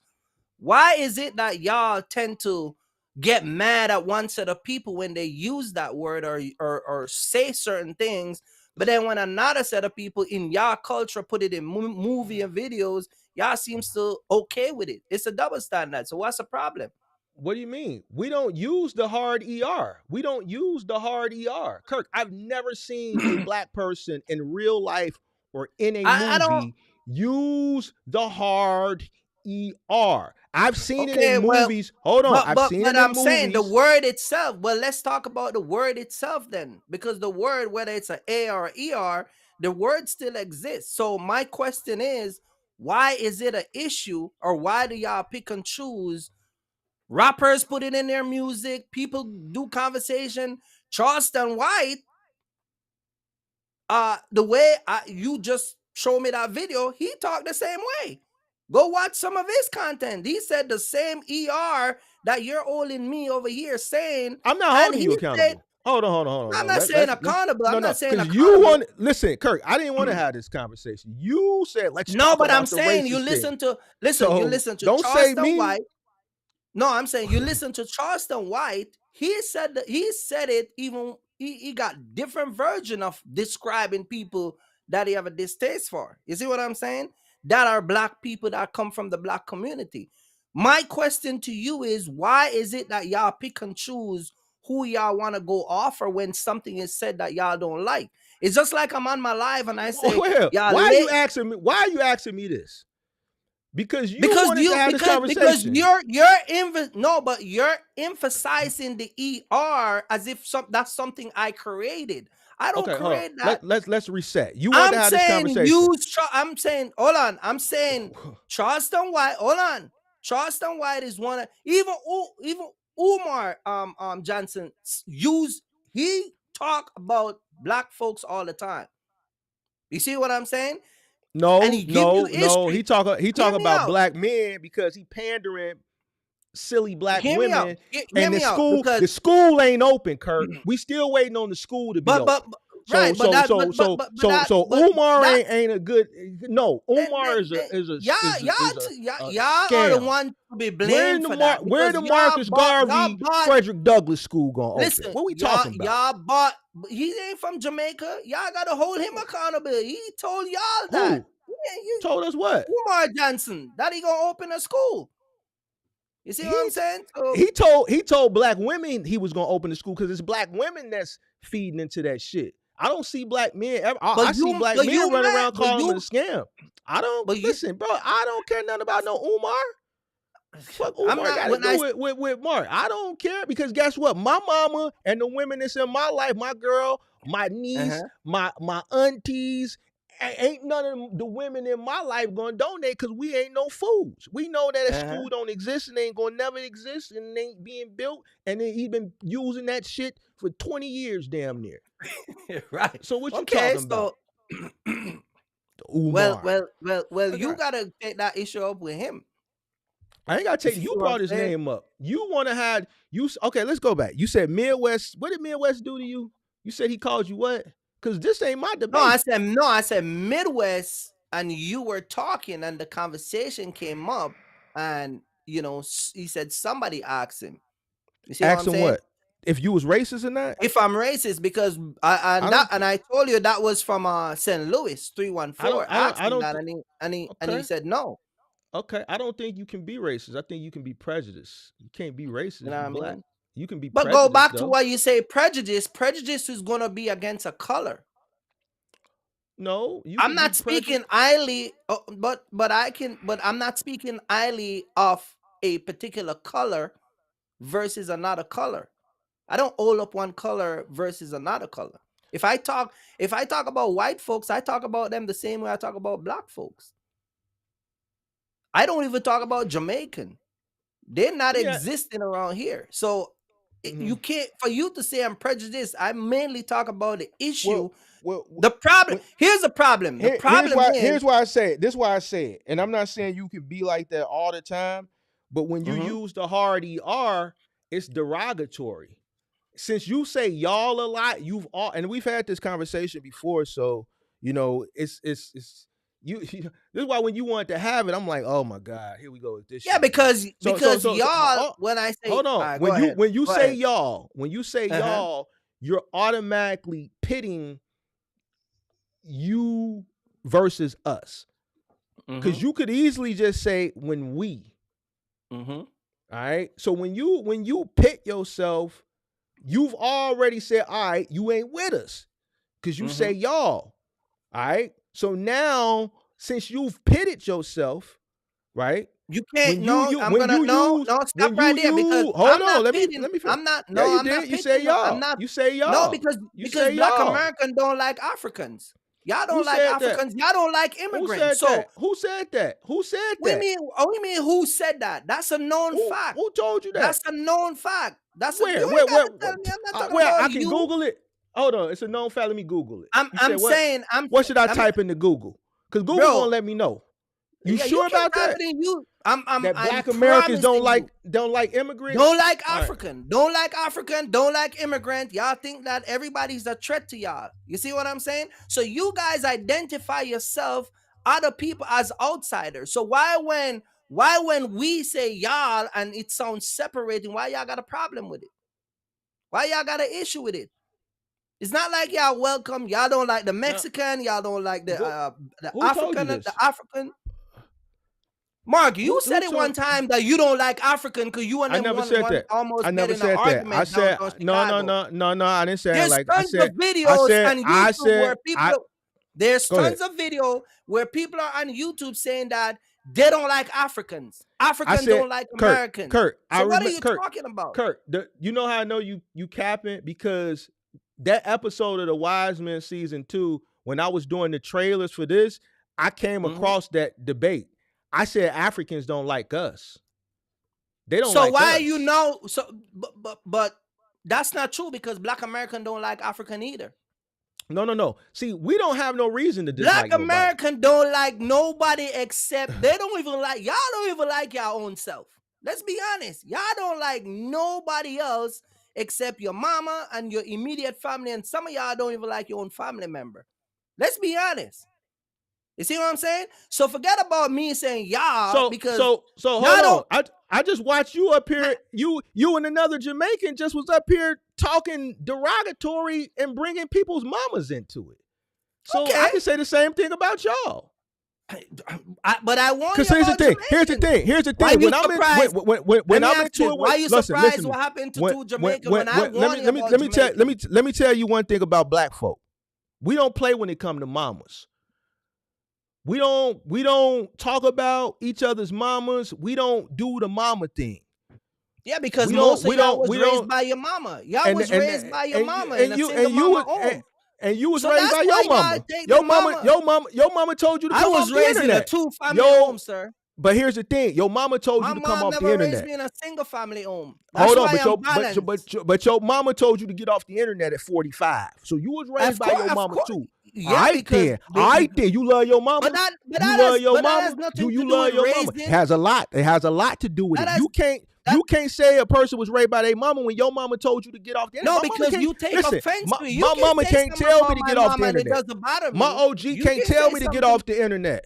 My OG can't tell me to get off the internet. No, but you can say something about my mama and it doesn't bother me. But if I say something about you were upset because I say guys who raised by their mama. I don't know your mama name. I never mentioned your mama name. I don't even know this lady. But you were offended. Listen, Yeah, because we don't play with moms, bro. We don't play with moms. We don't play. I will never disrespect somebody's mother. I won't disrespect somebody's wife. Nobody. Kirk, let me tell you why we don't play with moms. That shit get you fucked up out here in these streets. Let me show you bullshit. It ain't gonna get nobody messed up. Listen, if a man said, you guys that was raised by women act like female, you single mamas, growing house, whatever, you can't get upset because the statement was a general statement. See, you take it up on yourself to put it on your own individual self. You see what I'm saying? If a man says, well, your mama that miss such and such that live here and raise you, you better you better go sit down over there with Miss Pat before I knock your ass out. That's a different statement. But because y'all was raised by a woman and y'all got this female side because you were raised in a single family house, you tend to get offended when somebody say your mama. You see what I'm saying? And I have many discussion over the years since I've been on YouTube talk about this whole mama stuff. And you ain't the first one I've been having this discussion with. You ain't the first one watch me. I have people that watch me that sit with their mama that never get offended. You see what I'm saying? Because they understand where I'm coming from. So I was raised in a single parent household. And okay, I'm doing all right. That's fine. That's fine. So what's the point? But what you're saying is that the mama will get me messed up. My mama can't tell me. My mama wouldn't listen. My mama your statement was to tell me to come off the internet. And I was raised by my OG. That's besides the point. You said that your mama. You said that your mama. You take the mama thing serious, right? And I'm saying to you, I take it very serious. Exactly. But I never mentioned her name. You can't take it serious because the name is not attached to it. So you telling me if you drive down the block tomorrow and a man say, oh, you dread guy, I bet you come from your single mama home, you gonna knock him out? That man never mentioned your mama name. That man don't know your mama. So why does it bother you so much? This ain't about me. This about you and people saying you racist. You say you guys. You say you guys. When I talk about black people, I don't say you guys. I'm black. What are you talking about? This is about you. Listen, Kirk, you wanted to have this topic. You wanted to have this discussion. It ain't about me. I'm straight. I'm good. Y'all too emotionally, and I'm straight. I'm good. You want to have this. What I'm saying is that y'all pick and choose who you want to call racist, who you want to go offer, who you want to diss, who you want to that, who you want to do all of that shit. But when other people, when Antoine Daniel call y'all goofy, call y'all name, call y'all single mama, say you raising single mama house, that's why y'all a thief. Y'all don't have a problem with that. But when a Jamaican guy put a video up and review it, we're racist. No. Hey, let me tell you something, Kirk. It's not your place. Y'all because when you hold on. It ain't your place. Wait a minute. It ain't your place. But check it out. When you and Ricardo, who ain't no place? Hold on. Wait a minute. Hold on. When you and Ricardo, what is not a place?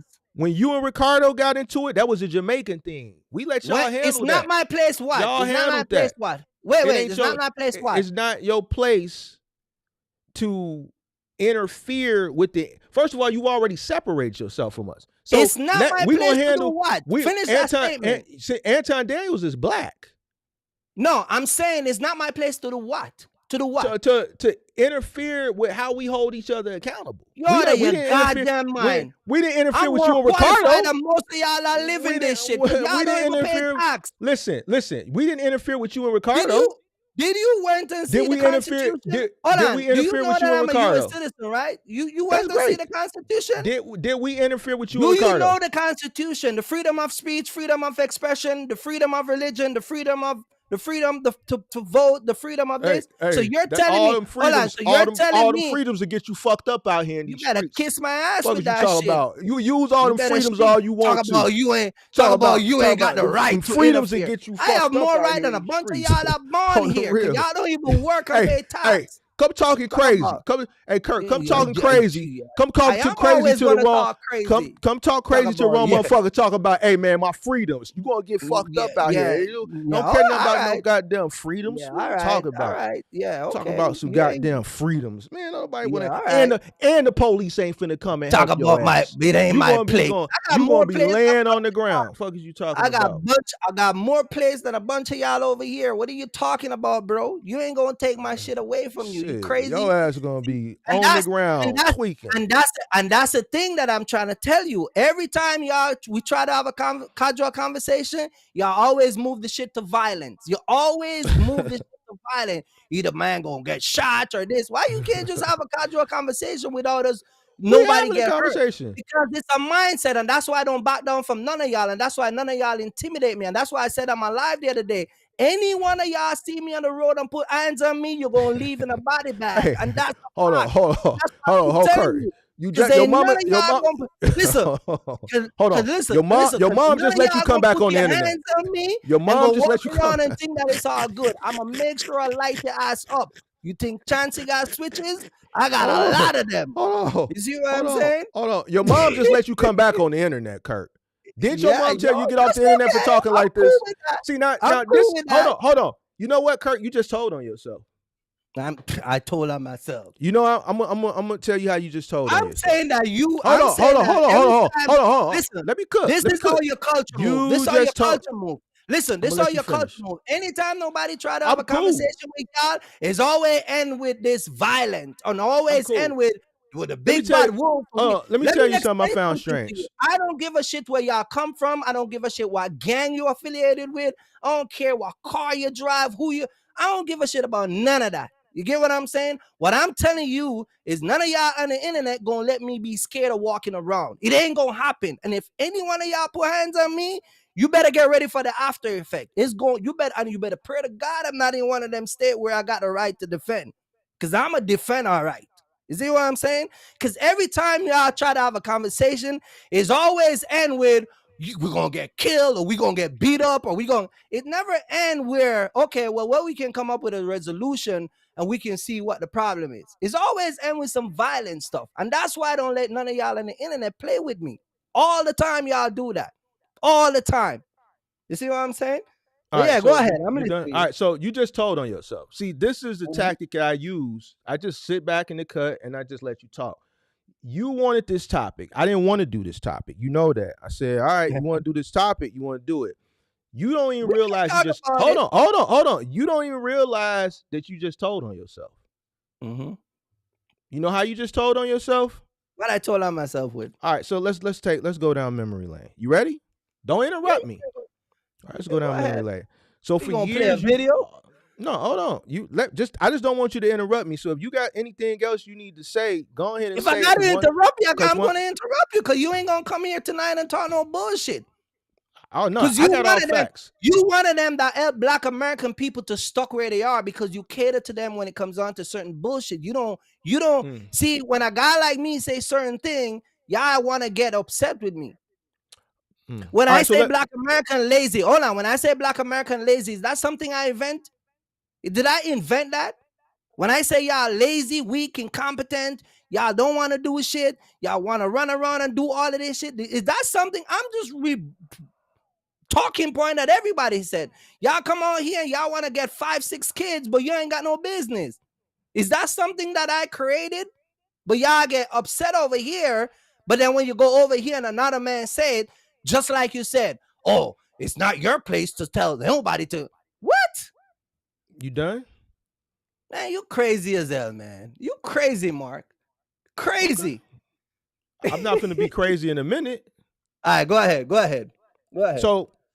So since you've been creating content, you've been very, vocal about Black Americans, right? With no recourse, just nothing, right? So there's a lot. Hold on. There's a live stream that happens a few weeks ago, and you were very vocal with a Jamaican. Very, very vocal, very vulgar. I didn't even know what was being said. Once I found out what was being said, I took it down because it was at your mother's request. She asked you to come off the internet based on what she saw. Now, your mother watches all your content. You always said she's in the chat. You always shout her out. You said she watches my content. Right. I find it strange that when your mother watches your content and when you speak the way you speak on black people, what she did when you were speaking to Ricardo, she never did. But when it was two Jamaicans going back and forth acting a goddamn fool, it was a bad thing. Now, she took you off the internet. You asked her for permission to come back on the internet. You was on your best behavior last week. Within the last week and this week, you said, Mark, let's address this racist thing or whatever that happened on Midwest. And now here you are, very, very vocal on the black shit again. So basically, it's leading me to believe that there was never an issue with what you say when it's directed towards black people. It was because it was two Jamaicans up there, and it was a bad look on Jamaicans. So I can only I can only assume how the hold on. Let me finish. Hold on. I can only assume how the conversation went. If a person is allowed to come back on the internet and be on their best behavior because she said she didn't like how you were acting and what was coming out your mouth, I think she would hold what you were saying and how you were acting with Ricardo in the same regard when it comes towards black Jamaicans. Now, what you don't know is I was watching your live stream Friday night when you were live and your mom came in your live stream. Remember that? Friday night when you was in the truck? Guess what? I told you. Hold on. She came in, you shouted out, you said your mom's in the chat. I didn't see your mom in the chat because your mom obviously has me blocked, which is fine. I don't care that your mom has me blocked. She should have me blocked because I put my foot on your motherfucking neck last year. I would block. Listen, check it out. Hold on, check it out. I would block. Hold on. I didn't see her. She had me blocked. I just never told you because it ain't really no big deal to me. And when I assess the shit, that's your mom. Your mom come on live and she see her son in a casket. She's supposed to block me. I had you in a casket. Check it out. Let me finish. Hold on a minute. This me. Hold on. This me, Kirk. I lay in the cut. Hold on a minute. I lay in the cut and let you talk. It's my turn. Now let me cook. Let me cook. Let me cook. On your foot. That's an image. We don't see. Hold on. But here's the thing. I don't know why she had. Hold on, Kirk. No. I'm getting to a point. No. Listen to me. I'm getting to a point. The point that I'm trying to make foot in my neck, and you ain't gonna put me in a Kirk, casket. it's not about the foot. I don't even care the fact that she got me blocked.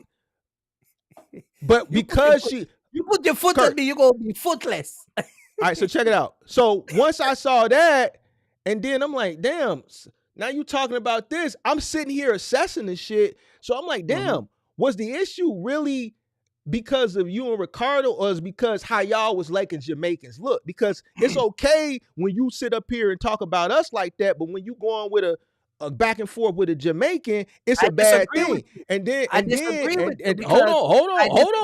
I'm finna land, and then I'm just gonna land the cut because here's the thing. There's nothing you can really say because the proof is in the pudding. Your OG got me blocked. Hold on, your OG got me blocked, which I'm okay with. I'm not tripping. Kirk, it ain't no big deal. I'm just using that to prove my point. I'm blocked because she was in the chat. I didn't see her. You were. So because it don't scare me. You were reprimanded by your mom. You were reprimanded and you were punished. You were put on punishment from the internet. She said you were. It was not a good look on your behalf. And I would think that the way that you were acting then and the way that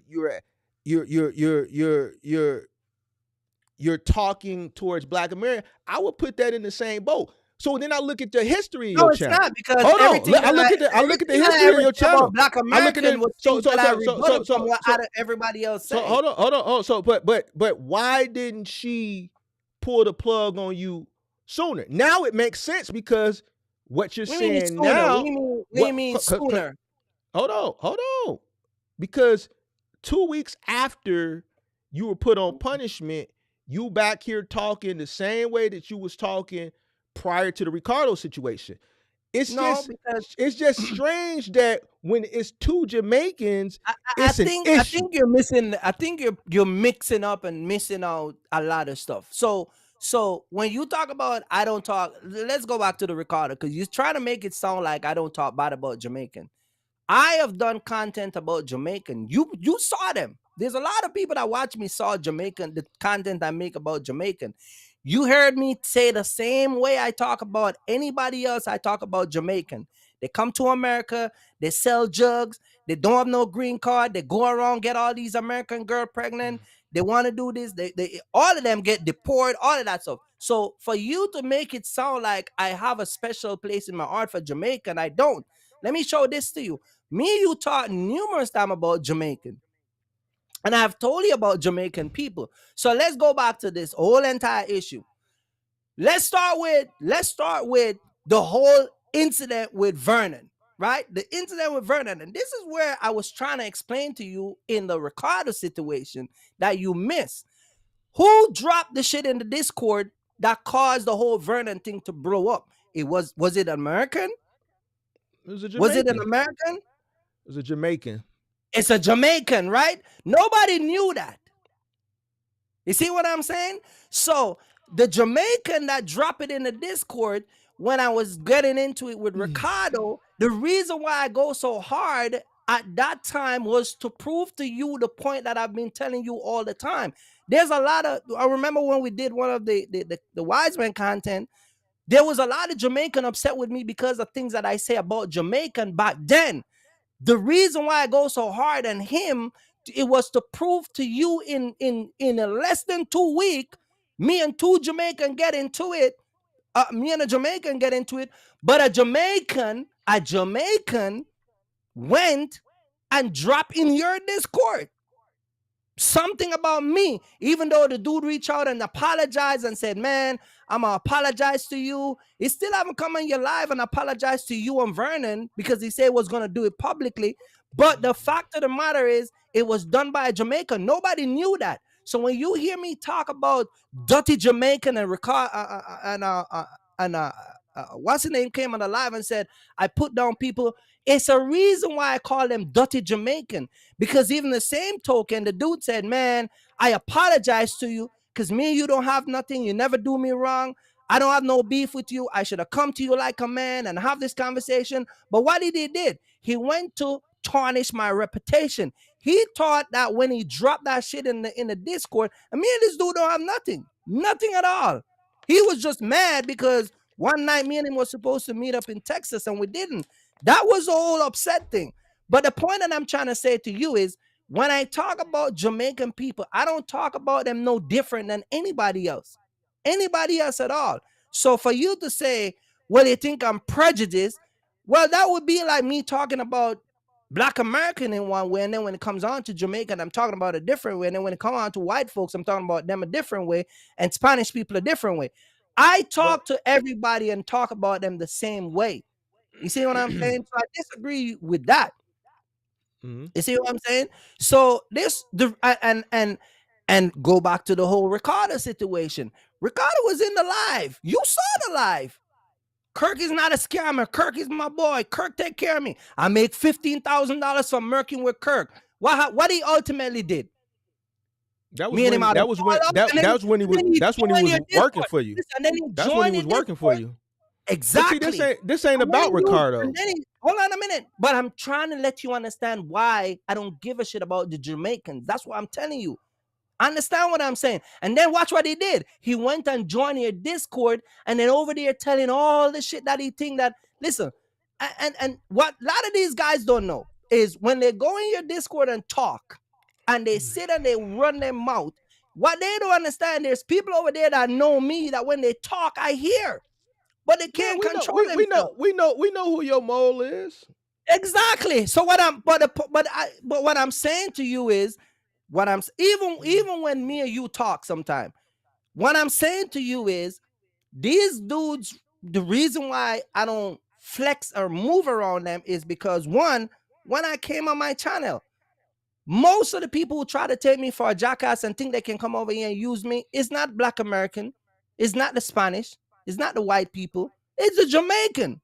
Because they feel like it's this brotherhood, we from the same island, we need to do this, we need to do that. And I'm like, no. You see what I'm saying? Same thing with Ricardo shit. He came and lied on my live about having a box truck. He was on the live and people was like, bro, something wrong with them dudes. I was getting text message in my live looking at the phone and was asking them if they're okay. You see what I'm saying? And what did he do? He came and he lied in front of my audience, and I still gave him a break. And then what happened? Shit blow up in your face. So when I'm telling you about people, and I'm talking about Jamaican, I'm talking about whether it be a Jamaican or Black American, see, you can look from it from a different point of view because you narrow it down a different way than the way I narrow it down. You see what I'm saying? And that's why I tried to explain to you a while ago. I can have a conversation and don't end up having to resort to violence at the end of the day. But there's something about your culture. Whenever somebody disagree with y'all or y'all have an upbringing or you disagree, it always end up with somebody getting shot, about to get shot. And that's why I said what I said. And then when I said when I give the same energy back, then everybody's like, whoa, you ain't gonna do this, you ain't gonna do that. Because there's this big almighty thing about Americans that y'all think that y'all the only one can do shit. You see what I'm saying? And the last time I checked, a bullet doesn't give a shit whether you're from Chicago or you from Key West. It doesn't care. But if you want to have an open dialogue and you want to talk about an issue, at the same time, you got to educate me. Last time we had this conversation, you said, Kirk, I'm gonna send you 2 books. You see what I'm saying? All right. Send me where I can buy the book. Send me some videos. Send me something. But what I'm saying to you is, when you all end up at the same, whether in the comment section or you end up in with me and you on the internet, y'all all prove my point when y'all let the shit lead to violence, because you prove my point. And that's why I always tell you all the time. And I'm not talking about you, but I'm just saying, when it comes on to having a conversation, if you want to have a conversation about race and why we think Africans don't like Black Americans, there's tons of videos. That's not shit that I make up. There's Black Americans that are moving to Africa right now that are seeing a different side of Africa than what they were told in America. There's a lot of things that's going on where people are now realizing that the propaganda that was spread across the world between blacks and white and Hispanic and a whole different bunch of people. But what you and other people have to understand is, if we're going to have a conversation about race, we all have to be reasonable. It's like my Mark came to time and told you one time on your live. He said, when y'all talk to Kirk and talk about Kirk, y'all talk like Kirk don't have no feelings. Who said that? The guy that came on your live the time, Mark, the guy that named Mark, came up there and told you. I said, y'all talk to Kirk and talk about Kirk sometime like the man don't have no feeling. And he was a Black American. A guy named Mark came on my channel and talked. Yeah, remember one of your subscribers that named Mark? Yeah. And that was in one of the... Oh, you ain't got no feelings in regards to what? Because he was saying that when y'all talk about me in the comment section and when you talk about me towards certain conversation, you act as if I don't have feelings too. Y'all put out this energy like I'm supposed to just take it and just sit back and let it slide. It's just like I heard one of the content creators. Hold on. It's just like I heard one of the content creators said, another content creator gonna beat me up. Put your hands on me and see if I don't bullet you up. And that's a fact. Any content creator on this platform or any platform lay hands on me, it's going to be over. You see what I'm saying? So that's what I'm... Why y'all content creators from middle... Kirk, stop. Stop. Because first of all, you invite negative energy to you, just like CDL Shorty. Y'all cats, let me explain something to you. This is how I know y'all middle Americans. Because a real person don't got to say no shit like that. A real person just going to be ready, and a person going to know they might want to think twice about a certain individual. When you go around like him, first of all, like you saying that shit, you ain't no different from CDL Shorty. That motherfucker just had a heart transplant running around calling grown men bitches like a motherfucker won't hit him in his chest, and he gonna go, like he gonna die. So any motherfucker, excuse me, that run around and inviting that shit it just lets me know who you really are. Not necessarily. Because what was the purpose of that? You said, man, you just went on an epic rant. No, because everybody. And then you ended it with, if anybody run up on me, you know why I say that? Because they're gonna get a bullet. How is you wanting to talk about people calling you racist end up with if a content creator run up on you, they're gonna end up with a bullet? Because everybody what are you talking about? Hold on a minute. This is the same shit that I've been telling Isaiah the other day. Everybody think I'm a pushover. Y'all come on the internet and y'all see me and y'all think you can push me over. Y'all think you can run around and you can do this. Y'all think you can do that. And I'm just letting you know. Hold on. Listen to me. I'm just letting you know. Kirk, I'm just letting you know. I'm putting you on game. No, hold on. Your birthday's Sunday. Your birthday's Sunday, right? Your birthday's Sunday, right? Your birthday's Sunday, right? So if you know what the slogan is for Virginia? No. You know what the slogan is? Tread lightly. No. So I'm just telling you to tread lightly. That's it. You telling me? You understand? I'm not talking about you. I'm not talking about you. I'm just saying. So here's what I say to that. You'll be what, 46 on Sunday? Yeah. 45 or 46, because you be lying about your age. How old are you gonna be? I'm 40 something. 40 enough. Why you gotta lie? Only women lie about their age. Like, damn, that's kind of, come on, bro. How old are you gonna be? I'm 1 year older than you. All right, so you'll be 46. You'll be 46 on Sunday. Yeah. I always say, bro, when I come and I talk, I don't care about what a person thinks. I'm too old to care. So you running around here at 46 talking about y'all think I'm a pushover. Fine. If a person thinks I'm a pushover, that gives me the advantage. I'm not going to go and promote the fact that I think that y'all think that I'm a pushover. Cool. Think I'm a pushover. I'm not going to go, hold on. This how I know you ain't really you ain't one of them guys. Because see here, why are you saying it? That's not true because no, it is true, Kirk. It is true. This is why I just sit back and let you talk, because you want to have this conversation. I didn't want to have it. You know I didn't want to have it. I said, all right, we can have it. But now you just went on a rant, and then you ended the fact that you want to talk about why people think you racist. Then you ended it with, if these content creators go, like, what does that have to do with the topic, bro? You're just ranting. Because you're angry. Why are you angry, Kirk? Tell me why you angry. I'm saying whether it's subscribers or content creator or people. Listen, people think they can come and push me over. I don't let people smarter than that. You already see people think they could come around and clown me. You get what I'm saying? They come around and think they can clown me. I'm on YouTube. You think anybody in YouTube who come and think they can clown me gonna be the first person? I got a list of people I could tell you that think they could come and clown me, and it never end well for them. Everybody who come and think they could clown me end up angry. What I'm saying to you is, when I hear certain people said, well, this guy say, or this guy, or they won't like beat me up, I'm just saying, just be ready when you put hands on me. That's all I'm saying. That's the only thing I'm saying. Just know that when you go in a store and you steal something, just know when the cops come, they're going to lock you up. You see what I'm saying? So what I'm saying is, whether it be content creator or anybody, that's all I'm saying. What is it with you and this content creator? Like, who been DMing you, threatening you, Kirk? Let me know. Somebody messing with you, Kirk. Because you keep reverting back to this, and you keep saying content creator, and you want to talk about why people think you racist, and then you done veer up to this content creator. You think I give a shit that people think I'm racist? Kirk, hold on a minute. Hold on. Let's cover this, because this is going to be bothering you. No. Who bothering you, Kirk? Who bothering you? Tell me who bothering you. We're going to take care of the situation. I'm the boogeyman, Kirk. Tell me who bothering you, and I'm going to take care of it. Because I'm the boogeyman. I heard Midwest said it. And when I heard Midwest said it, I'm like, and I'm not talking about him. Midwest been bothering you? Is he bothering you? Is he bothering? He's not bothering me, but he was the one who said, that, this and this gonna beat you up. And I'm like, who? You know what I mean? So well, see, okay, I know what you're talking about. Now here, hold on,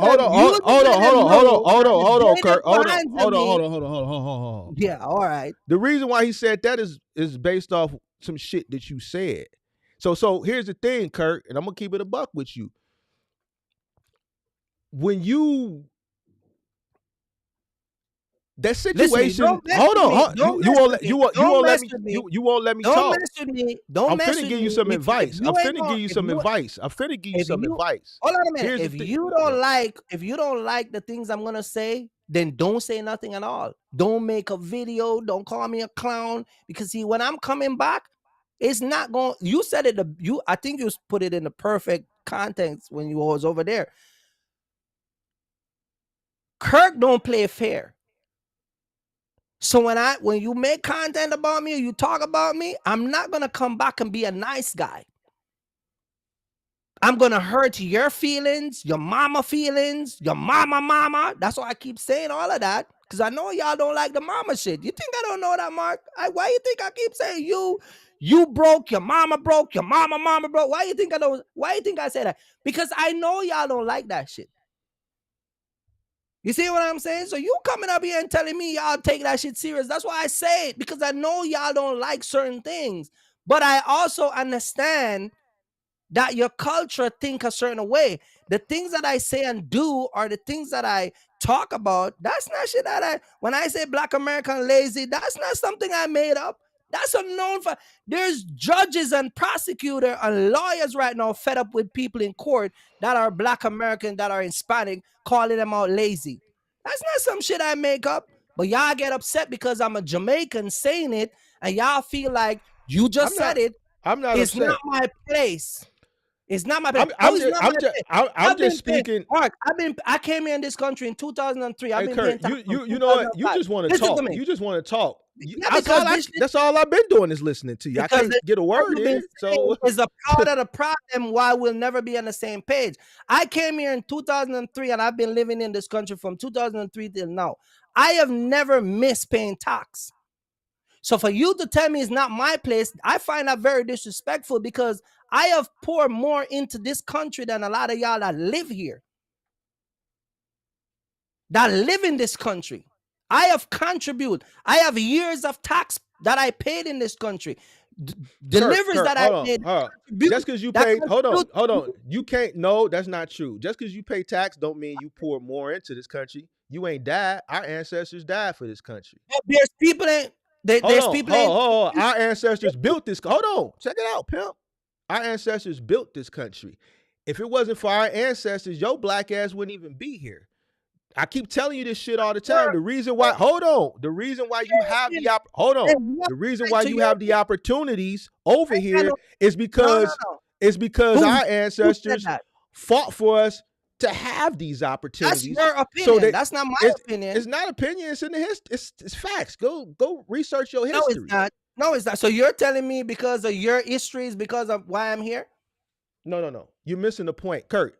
If isn't slavery? Even slavery was everywhere. There was slavery in Jamaica, slavery in Africa. Why y'all always act like slavery in America in the Black community was such a unique? You have to understand that. Hold on a minute. I don't want to understand anything. The Jews was persecuted by the Germans. You wanted to have this conversation, but you won't. But I'm not going to let you bring up the whole entire slavery stuff. Kirk, it's a lot of shit that I don't want to let you bring up, but I'll let you talk.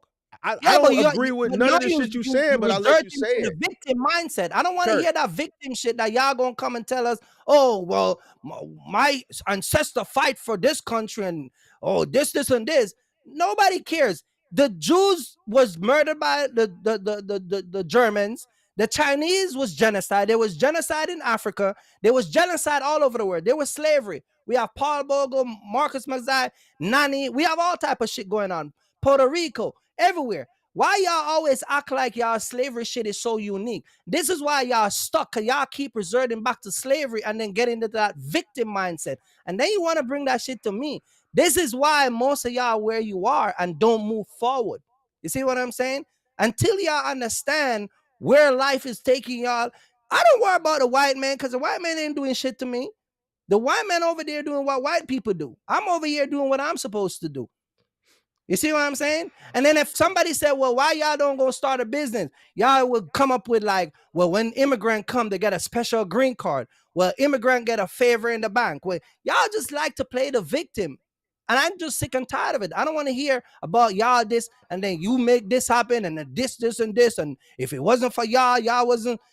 Then if y'all was the one that set up all this foundation, oh, y'all complain so much. Oh, y'all have the bad hand of the stick. Like, explain all of that shit to me, bro. It's crazy. Who is y'all?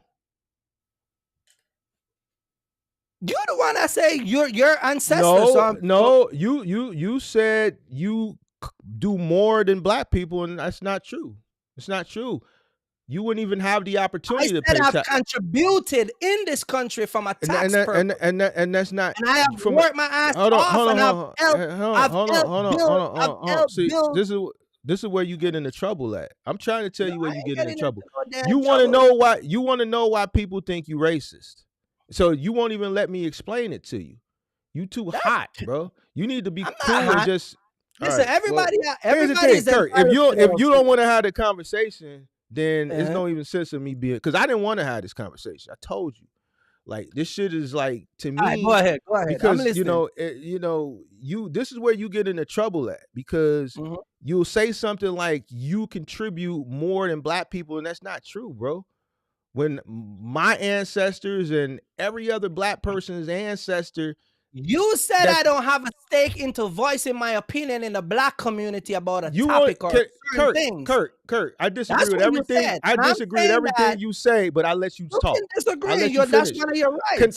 Can I finish? Rights. So can I finish? Yeah, and you disagree silently? All right, go ahead. So what you're saying is you've done more. That's false.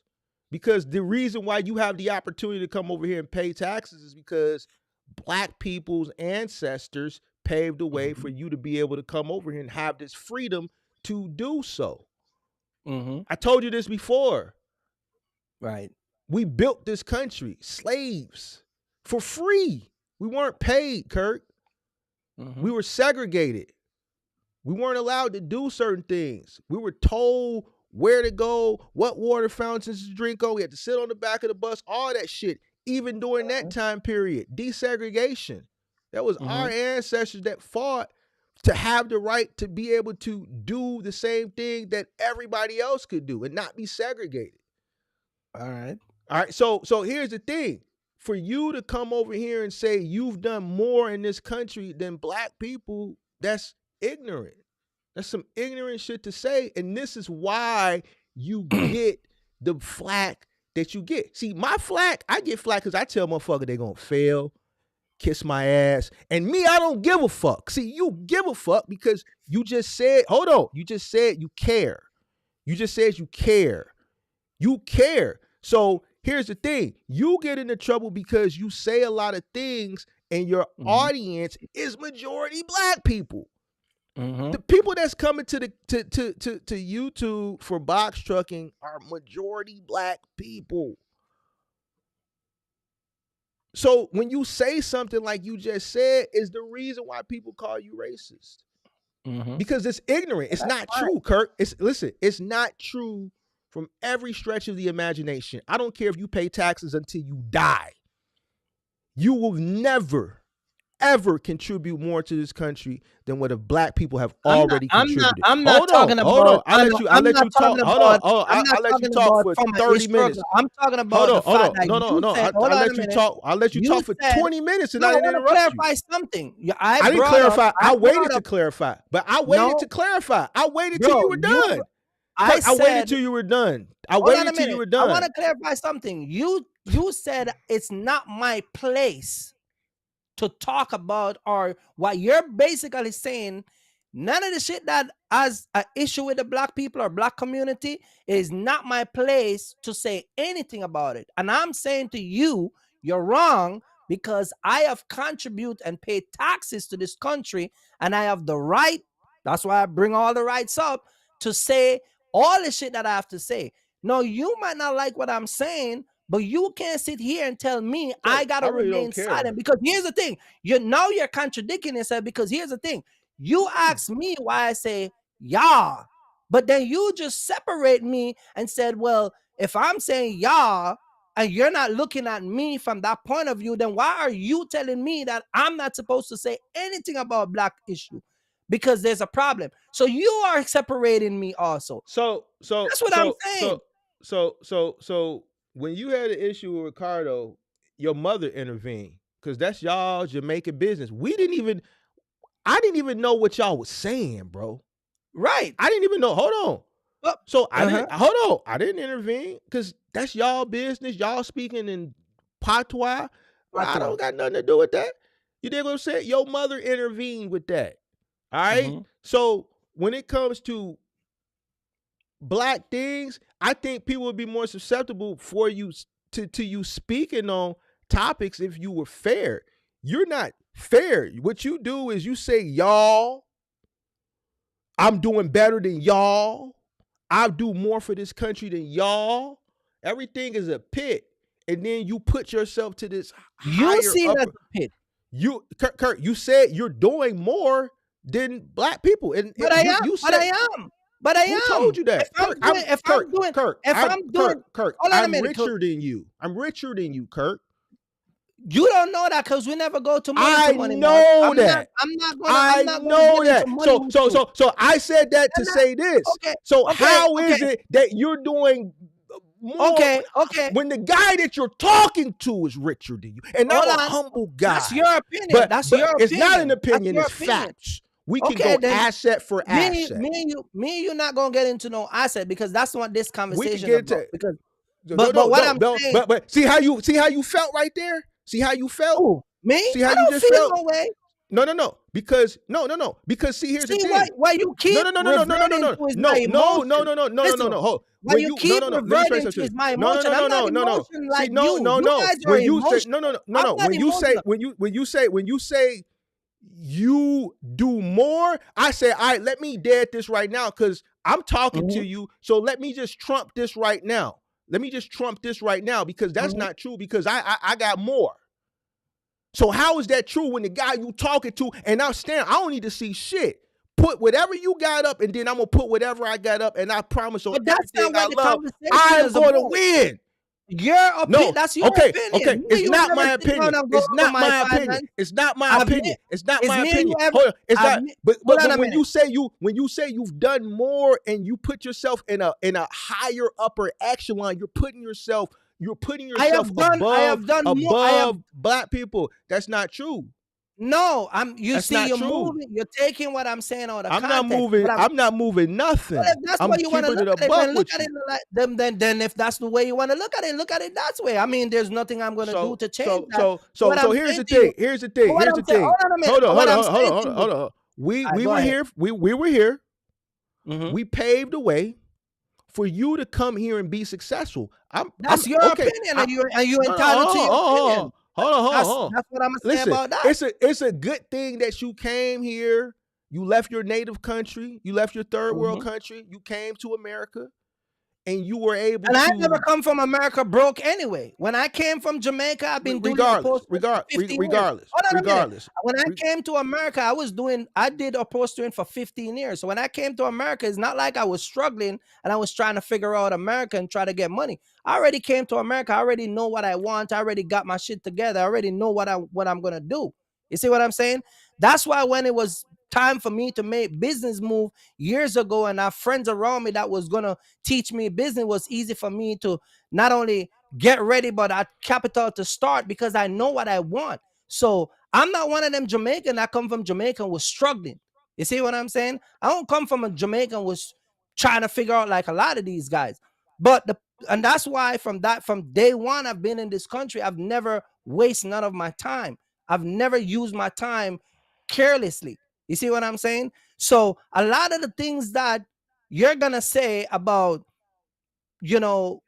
us Jamaicans and the whole situation. I don't talk about Jamaicans, Kirk. I don't get into the race thing because that shit, like everything you talking about. You don't talk about Jamaicans, but y'all don't like Africans. So I mean, it Kirk, is what it is. Kirk, I mean, at the end of the day, you keep saying y'all.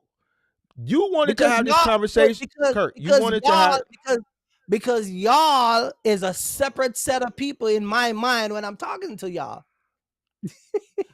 You just did Look, that. You just you wanted to have separated. you wanted to have this conversation because you I'm wanted to having talk a about the race. conversation, but I'm not gonna let you But go you around wanted to have it on why you think people are racist. They Like can people think think that. you They hold on. listen, Why people they're think you're entitled racist? to their But opinion. I really you're don't give a shit. I'm gonna be honest with you. I don't give a shit about what they think. So why'd you want to talk about this then? Because Midwest bring it up. You So understand? why don't you talk to St. Louis, I should have probably went over there and have a conversation with him. Yeah. Because here's the thing. Drop the link. Maybe the next time he go live and drop Here's the the link. thing. Here's the thing. Because but when I talk to you about Jamaican, it's the same thing. You asked me why I have the conversation. I told you about the Jamaican that dropped the shit in the Discord. So when they drop it in the Discord, that's not so. Listen, I knew that was dropping in the Discord before I knew. You see what I'm saying? And it goes to what I'm telling you about Jamaican people. You would never. I don't have a problem with this man. I don't owe this man. This man never have spent money with me. None of this shit. This man and me is Gucci. So when I'm telling you, when I'm on my live and I say you dirty Jamaican, and your boy came up and defend them. Who? Jonathan.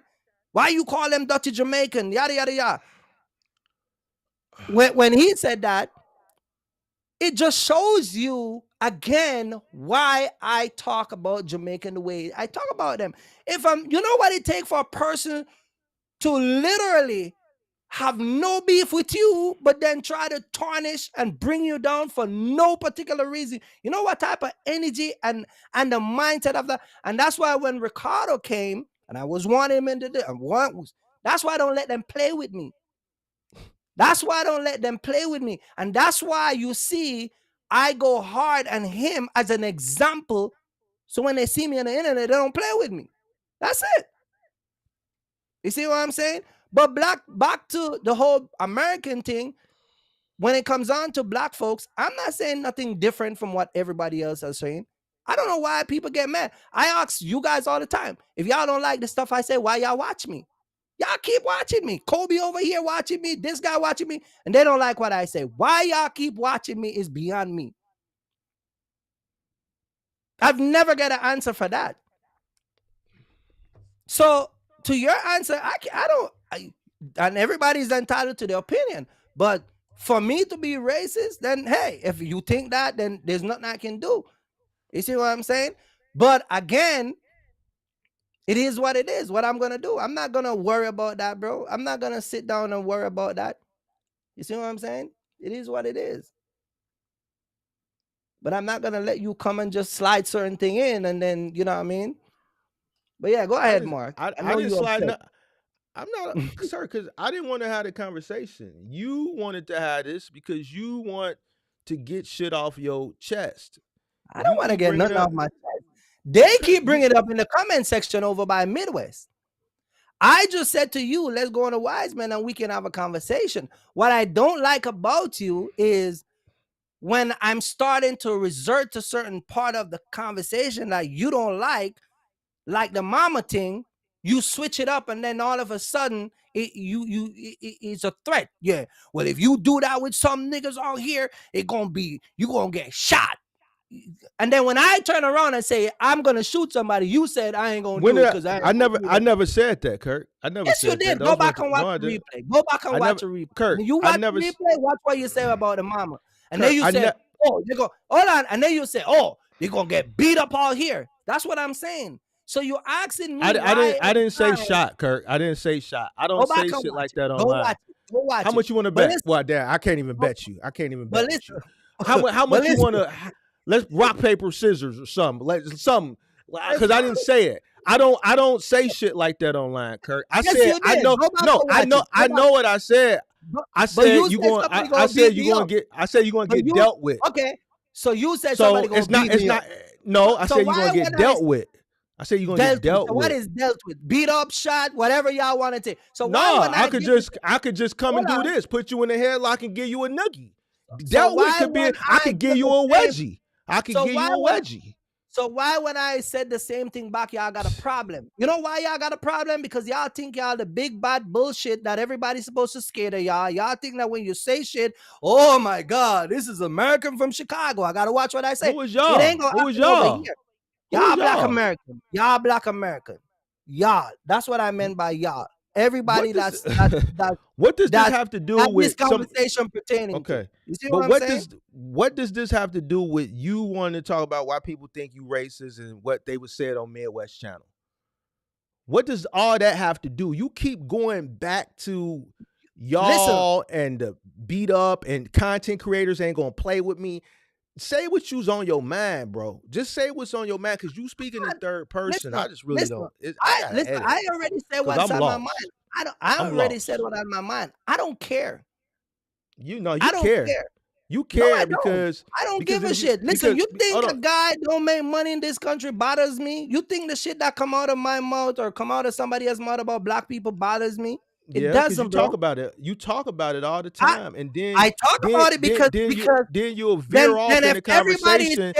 Then if everybody's saying the same thing about black folks, then maybe something is wrong with y'all. Then maybe y'all need to fix yourself then, because everybody can't be saying the same thing. And always it that everybody see the issue in the black community, but y'all don't want to accept it. Every time y'all bring up this black race and this black conversation, y'all go back to this whole entire slavery Kirk, shit. You brought this up. You wanted to talk about it. But you brought up the whole slavery thing. But I'm saying, why can't we talk about now? We want to talk about now, the issue that we have with the black community today. Not what happened in 18 something. Why are you so concerned with the black community? Why is it such a concern to you? I'm not concerned to the point where I'm going to lose sleep over talking about issue with the black community. Why you want to talk about it? I'm getting to that because I am here as an immigrant, and I see the issues and the struggle that a lot of black folks have. So when I brought stuff up, and I'm saying these are some of the reasons why, and I might show a video or me and you talk about this all the time. Tons of time I tell you. I never mention people. Even some of the people that watch me, I never mention people. There's so many people that I've helped behind the scene, from giving them money, lending them my MC number, booking load. Some people I help. All black folks. I never talk about it. I've helped them. Never mention it on the YouTube channel. What I'm saying is because I want to help people. I want to give my 2 cents to help them. But at the same time, a lot of stuff that people are doing, you got to call it out. No, that doesn't mean I'm talking about people on the internet or people that are in the live or whatever. I'm just stating a general statement. When I said certain things, it's based off of what everybody has already said. You see what I'm saying? Tons of conversation I have with other people. Listen, my neighbor is black. I got my neighbor next to me is black. I got a white neighbor next to me. I got a neighbor that's was in the military. We have all of these conversations. They watch my channel. I have never had my neighbor look at me sideways because they watch my channel. They know the issue. People that come from the community that is underdeveloped, that make their way up to the top, that understand the words and things that I'm saying, that really want to see the true change, they understand, and the things I say don't offend them. It offends the soft, weak, incompetent, mama raising guys like what you said early on. Those are the people that are offended. The real guys who are here that got to pay their bill tomorrow, that have felonies and their wife is depending on them to pay the mortgage. When I say shit about the black folks, they don't get offended. It's these weak, incompetent, lazy ass dudes that we talk about, or the Instagram people run around. They're the one that get sensitive and, oh my God, I can't believe. And that's why I said I don't give a shit. You know me, the guys who don't like what I said since I've been on YouTube that fail, but they were caught up into what I'm saying. You know me, your mama don't have no problem with you talking about this though, right? No, my mom, we are, listen, let me give you from an immigrant point of view. Let me give you from an immigrant point of view. So what's the issue? So why did she have an issue when it was you and Ricardo? Hold on a minute. You don't understand from an immigrant point of view. So let me give you from an immigrant scope. And you saw this. There was a Jamaican lady that posted on Instagram about Black American coming to Jamaica and mess her whole entire rental property up. Do you saw that? I saw it. Okay, cool. So, and that was in the island. There was another issue with this girl that went to Dubai, and she had a hissy fit at some rent-a-come. So what I'm saying is, when the problem lies in the community that y'all live, and if somebody are not willing to talk about it, to hold each other accountable, the cycle is going to continue down. Now, going back to what you're saying, if you're saying, well, we have an issue, we understand we have an issue, but it's only certain people allowed to talk about it. Well, in the Black community, y'all got more churches than anybody in majority of the community across any community. So the pastor can't talk to y'all. Some of y'all can't talk to by your mama, your family members. So who's going to talk to you? And then you get offended when a Jamaican guy says something about you. So until Black folks really ready to sit down and come to the table and have the real conversation of the issues and stop pick and choose who they want to talk about the subject, then we can start to do a change. But that statement that you make early on, that's the root cause of why most of the Black community are not moving forward, because in your mind, we know we have an issue, but we only supposed to talk about we. You see what I'm saying? And that's wrong. Everybody have to put their 2 cents in. I said this the other day when on my live, and one guy got upset. I said, Donald Trump is not going to come back in power and sign no damn PPP check. He's not going to do it. So all that free money shit y'all be looking for, it ain't going to happen. Donald Trump signed over 20-something executive order. Not one was signed for PPP. And the first thing he started to do is kick people off of welfare. All that free shit. The same free shit I've been telling people, get off that shit. That shit ain't good. But when I say it, it's a problem. I figured it out. I just was sitting here thinking, I figured it out. This is stuff that you really want to talk about, but since you don't have an audience, you come over here and you can talk in front of people and you feel good because it's in front of an audience. That's what it is. I don't care. So why don't you express this stuff? Because this shit don't got nothing to do with what you want to talk about. It don't have nothing to do with what you want to talk about.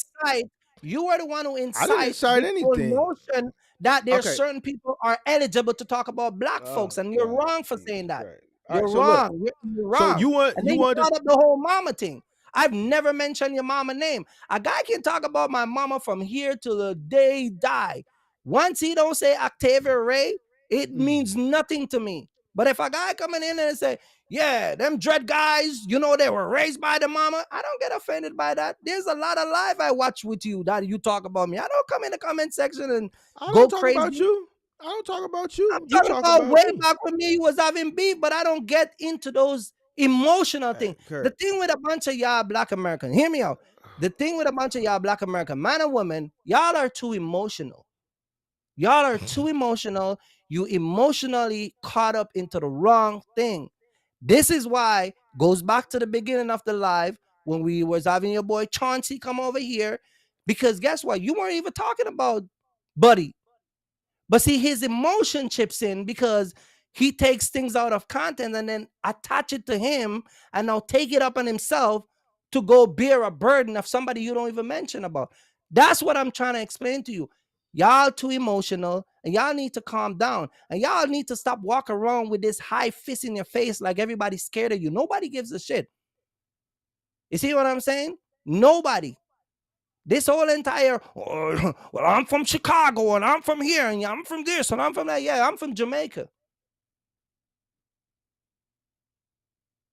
The #1 island in the world have the most murder rate. And I've never mentioned that. But y'all use these ignorant terms because y'all want to, it's like y'all want people to be intimidated by it. I'm from Chicago, so we don't play with Chicago people. Okay, cool. You see what I'm saying? Like it's so it's just you gotta be honest to the people when you talk to them about the issue that they have. I don't care. I'm just saying shit that people been saying. When people on the internet grabbing bag and grabbing this and going into Louis Vuitton and grabbing shit, that's not something I made up. That's something y'all do.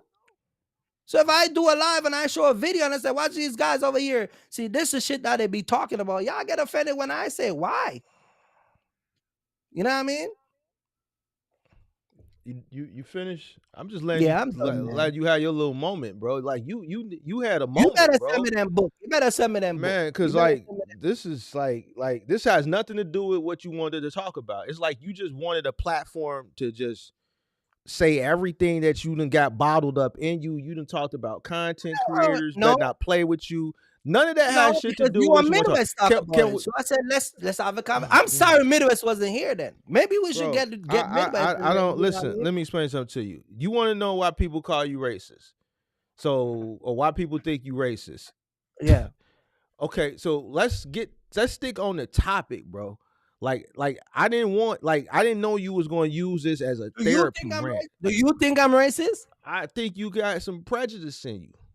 Okay, so you don't think I'm racist? You can't be racist. You could be prejudiced. Okay, cool. All right. How can you be racist when the same race? You could be prejudiced. You can't be racist even though you're black. You don't think so? Be racist, bro. No. How can I be racist towards black people and I'm black? I could be prejudiced. You know what I'm saying? So no, I don't think you're racist. You may have some prejudice. Your actions show. You harp on the same shit over and over and over and over and over again. And no one really cares. See, that's the thing. I just let you see. Sometimes I learn to be. I'm a patient individual, as you can see. I said, man, he having a moment. If I gotta use my platform to let him just get all his thoughts off, I'm gonna sit back in the chair and I'm gonna let you go at it. If this is your therapy, if this is God using me to help you get your whatever it is that's on your heart to get it off, because you was going. You went from here to there, then you came back to these content creators better not play with me. I'm going to show you, which has nothing to do with but you said the same thing that they do. And then you went back to the guys walking around here with the face and like none of that has nothing to do with nothing. Like you are all over the place. You see how it works? When I say anything, y'all get offended. You see how it works? No, I'm not, Kirk. I'm not, Kirk. No, I'm not offended. I'm telling you where you went. Your whole rant for the past 40 minutes, you went. Yeah, because around you brought up stuff. Like you didn't stay on top. I didn't bring up anything because you didn't want to let me talk. You did. You believe that an immigrant come to this country have no right to talk about black issue, especially in the black community. That's a false statement. That's bad. Let me ask you this: do y'all have issues in Jamaica? We do have. I just told you, Jamaica is the number one murder capital in the world. So why don't you? And I don't care. You could do what you want. If you want to continue to talk about black people and lower your I don't talk about black folks no more. I don't see. You just did. Hold on. Why? I'm just asking you. I mean, you don't care if you do it or not. Why don't you talk about stuff that's affecting your native land? I talk about issues that, and this was way back in the days. Not on YouTube, but I told you this when I was in New York on a radio station. I talk about issues with Jamaican people. So you was on a radio station? Yeah. What radio station you was on? You was like a disc jockey? Yeah. So like a talk radio station, or you play music? Yeah, talk radio station. Oh, but see, shit. but see, where'd you go back? Where'd you go back? Kirky Fresh? Talk morning talks with Kirky? Afternoon ride home with Kirky, talk radio with Kirk. What was it called? So let's talk about the issue. Let's talk about the issue. Let's talk about the issue. You want to talk about the issue with Jamaica? I can talk about it. No, I don't. No, I don't want to talk about it. Yeah, because But I don't talk about Jamaican because of the same reason why they have come and demonstrate on your channel, and people in the Discord and people on your channel have saw the two side of Jamaican. So when y'all hear me say dirty Jamaican, I can't stand these dirty Jamaican, y'all understand why I do it. As bad as I talk about Black American, as bad as I talk about this, I talk about the Black community here and there, y'all don't like the shit that's done in the discourse. I would have feel better if it was done by American, Black American, or an Hispanic. But the shit was done by a Jamaican that I don't even have a problem with. You know what it take for a man to try to bring down or talk negative about a man that have nothing to do? Like, you know what type of level of for you to have to be to even reach that level? But that's what I've been trying to tell you. That's what I've been trying to tell you. It's not like me and you. All right, check this out. Let's talk about one other thing. I told you certain things behind the scene, right? No, hold on, don't laugh. We ain't gonna bring it out. About what? I don't know what it is. Hold on a minute. We talk about certain things. Me and you talk about. We share certain things, right? I told you certain things that I never hear back from YouTube. Yeah, because I ain't no sucker. Correct. And even when I was going, and when we was going at it, because I don't do sucker shit. Exactly. So when a Jamaican came up and was saying in the live that I'm loyal, but then went in a Discord and spilled the bean. Well, they think they were spilling the bean. You see the difference? What I'm trying to say, Mark? So that don't have nothing to do with Jamaican or Black people. That have something to do with. No, it don't, Kirk. Mark, Listen to me. No, it don't got shit to do with nothing. It's Jamaicans that snitch.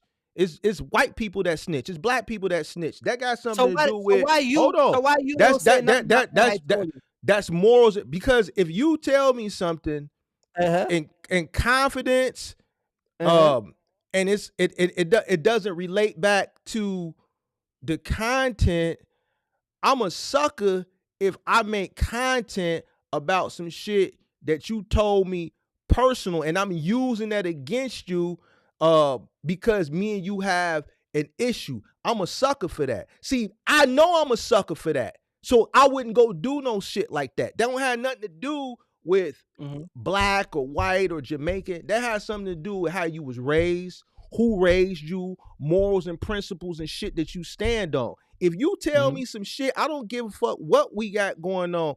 I'm not going to go back and do a whole show and tell all your personal business because I'm not a sucker. You know I'm not a sucker because I had plenty. You done told me some shit that people would love to know. That's what I'm asking you. So, and you know that now, like, damn, shit, because you stepped out of bounds a couple times. I never stepped out of bounds. You know why I didn't step out of bounds? Because I'm not a sucker. See, I know it. I was raised a certain type of way. The people raised me with principles, morals, and stand on shit. We don't do whole shit. So if I do this shit, I know I'm a whole ass nigga. If I go say this shit and put this shit out because he said something and then I stoop down to this whole ass level, I know I'm a whole ass nigga for it. I'm not going to do it. I just let you say what you going to say. I'm going to zip my lip and I can stand on this shit. You dig what I'm saying? Has nothing to do with a Black person, has nothing to do with a Jamaican person, has nothing to do with a white person, because there's a white person that could still stand on them same morals and principles. It's white people sitting in the joint right now that ain't never told. It's Jamaicans sitting in the joint that ain't never told. It's Black people that's sitting in the joint that never told. It's Hispanics that's sitting in the joint that ain't never told. And guess what? All those different ethnicities I just named, it's people that told. It's people that ran their mouth. It's people that go around and gossip. That has nothing to do with a Black person or a Jamaican person. That has something to do with the individual, the morals, the principles that they stand on. Period. This is what it is. Now hold on. Now you done told people your personal business, and they done went and told other people. That's why when you went on your live stream, when we was into it, and what did I tell you on that live stream? I said, stop Right. talking to people. Because shit that you told me got back to me that I never told nobody, but subscribers is running around telling your business. You feel what I'm saying? So that Right. lets you know who's real and who's not. And that's why I told you, hey, Kirk, we into it, but man, stop talking to people, because it's somebody that you running your mouth to that's telling all your business. Right. So that's what I'm saying. When people use word like loyalty and all of that, that's why I brought that up. The reason Here's the why thing, Kirk, it ain't got nothing to do with loyalty. I had no reason to be loyal to you. That ain't got shit to do with loyalty. That's sucker shit. That's hoe shit. Men shouldn't go around gossiping about other shit that other man told them. That's hoe shit. I have no reason. You owe me a nickel. I ain't got no reason to be loyal to you. Right. That has nothing to do with loyalty. That's hoe shit. Mm-hmm. Just because I'm into it with you and you step out of bounds don't mean, one, I got to step down to your level, and two, that don't mean I got to break my morals and principles that I was raised on, that I stand on. Has nothing to do with loyalty, because I had no reason to be loyal. You dig what I'm saying? It's principles. It's principles. It's white people with principles. It's Jamaicans with principles. It's Italians with principles. It's black people with principles. It's Hispanics with principles. That's all situational based on the individual. It's people that's done said shit to me, that's done put shit on me on the internet that's false, and I ain't said shit. I ignored it. Ain't no talking. Right. Ain't no talking. I don't have to respond. I don't have to say shit. Once you put a jacket on me that ain't true, it ain't no talking. Ain't no rebuttal. I don't want to hear shit. Mm-hmm. So it ain't got nothing to do with loyalty. That ain't got shit to do. That's who you are as an individual, who you are as a man. Right. But the reason why I was looking from it from a Jamaican point of view was because, but I get what you're saying though. I get what you're saying though. You're looking at it from an individual point of view, not just the where the person from or yeah. I'm not gonna look at or if the you color go of do their some skin. right. If you do some sucker shit, I'm not gonna say all y'all Jamaicans are some suckers. I'm gonna say Kirk a sucker. If a Hispanic, if Migo do some sucker shit, I ain't gonna say all the Migos are suckers. I'm gonna say Jose a sucker. You dig what I'm saying? I'm not gonna tie it into a whole ethnic group. That's that individual right there did some sucker shit. And that all has to do with how you were raised. I'm from the hood, I'm from the ghetto. I got it in me, but I also got that other side in me too.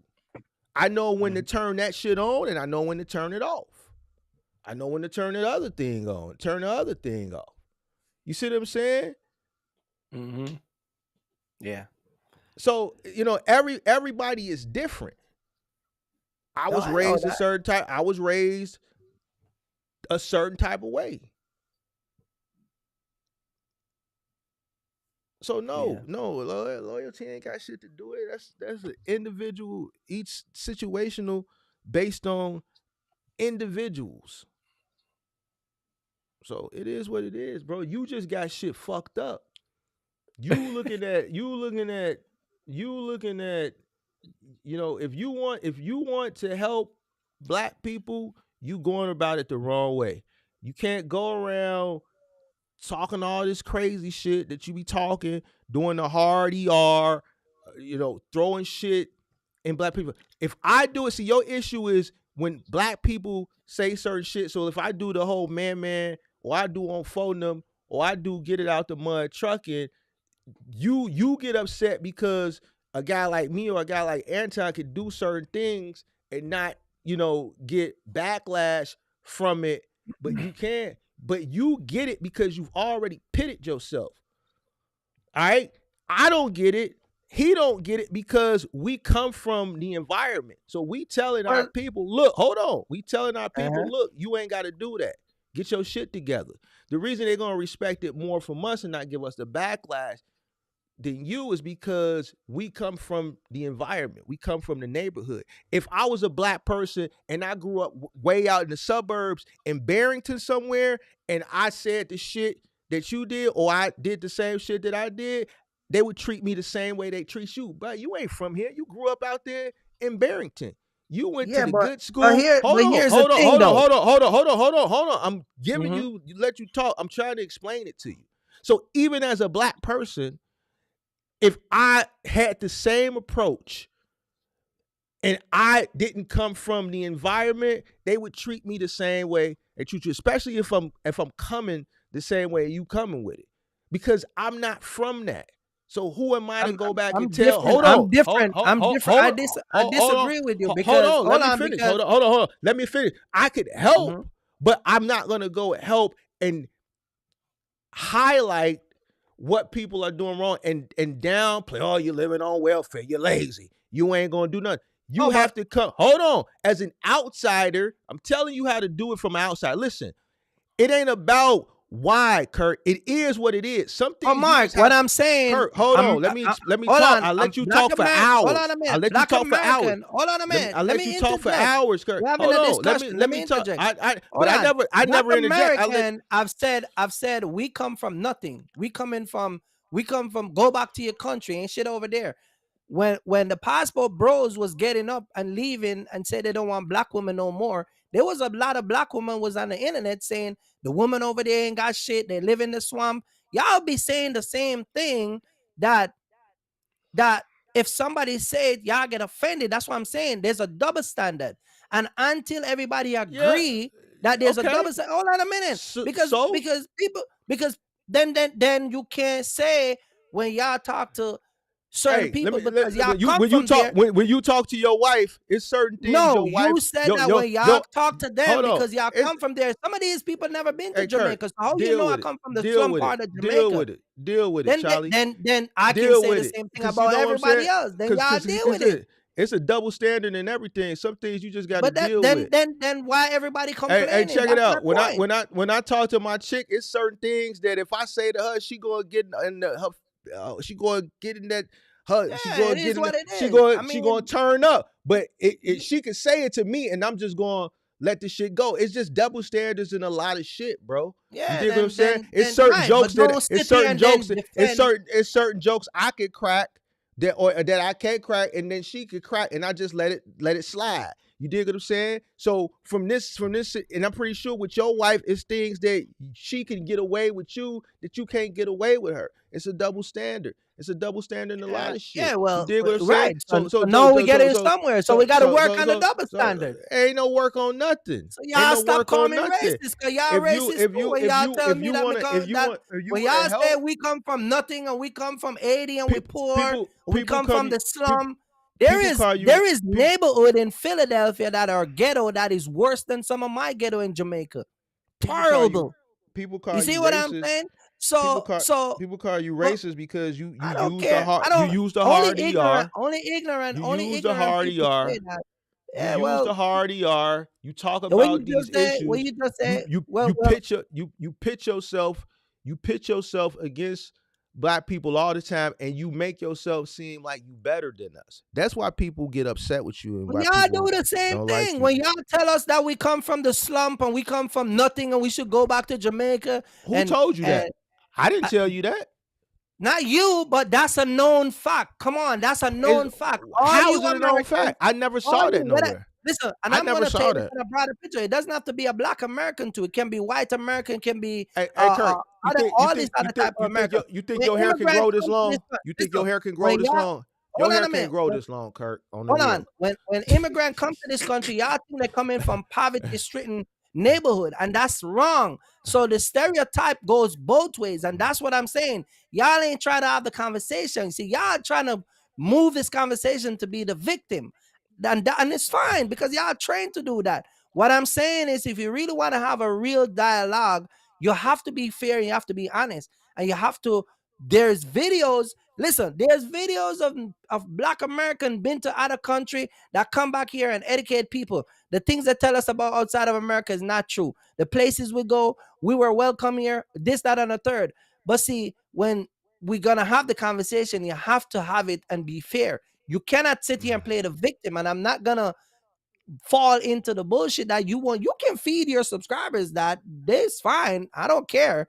But I know the truth. I'm not one of them ignorant people that's stuck in America and can't find shit and don't see the outside world. I've been around the block. What I'm saying is that I don't care. Don't offend me. I'm not emotionally, challenged. You get what I'm saying? What I'm saying is that there are neighborhoods in America that are worse than some of my worst neighborhood in Jamaica. There's worse neighborhood.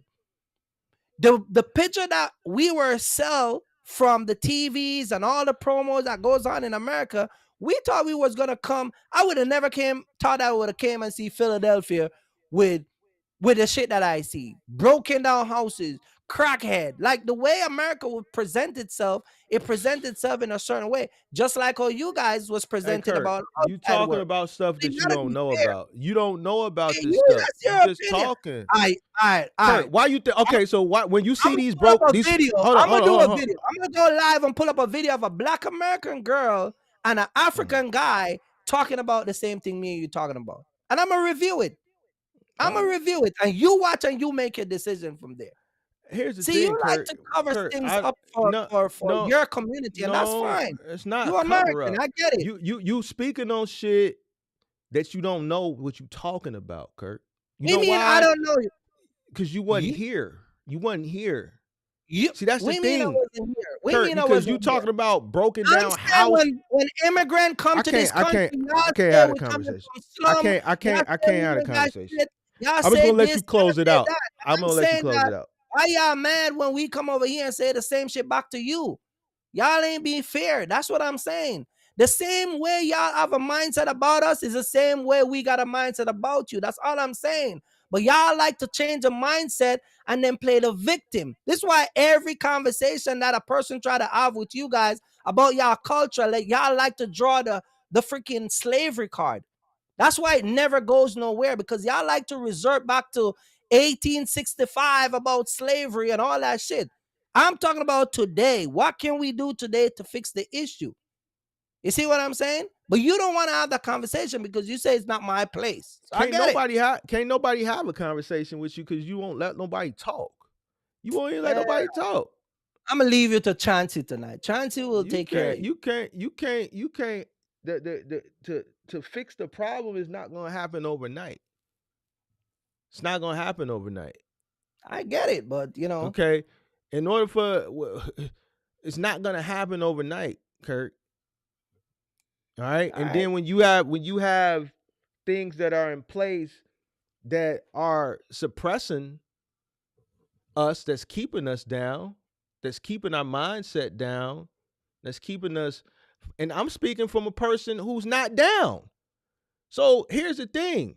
I'm speaking from a person who's not down. Mm-hmm. And I'm telling you what it is. There's things that are in place systematically to keep us down. All right. And I'm not down, Kirk. I'm not down either. So it's not like I'm using it like, these are things keeping me. I'm not down, and I'm telling you it's things that's in place. Right. I have to battle. Listen, I have to battle too, Kirk. No, I when know I say that, hold on. So when I say I step on next, I have to do it, Kirk. My battle is different. It's a different battle. My battle is different too. All right. So when it's things that are preventing you, or when you're trying to go upwards, and then it's forces that's trying to hinder you from exceeding. What are we talking about? So that's one of them things where I think you talking on some shit, but you just don't really have a full understanding. I understand exactly what you're talking about. I know exactly what you're talking about. Okay, so you talking about now. You're talking about from education, from work, from position in all over. I get it. I understand that. All right. I know exactly what you're talking about. So even the mindset, they condition the mindset. Here's the thing. I put a business and kept it in the community. All black people, majority of the time, was 100% black employees, but I have to still fight the mentality. So even when we get something that's for us, by us, still gotta deal with the mentality that's conditioned. So we fighting with each other from that point of view. See, you don't understand it, and you don't, because you don't experience it from our lens and from our shoes. You experience America from an immigrant perspective. You're on the, hold on, I'll let you talk. You on the outside. I disagree with you. Kirk, hold on. You get a chance to experience because you have this skin that's black, but from being a black American and the history that's associated with it, growing up here, going through different eras, you haven't really experienced that. See, you talking about those houses that are abandoned in Philly, we got abandoned houses here. The whole west side ain't damn near ain't number empty lots. Why?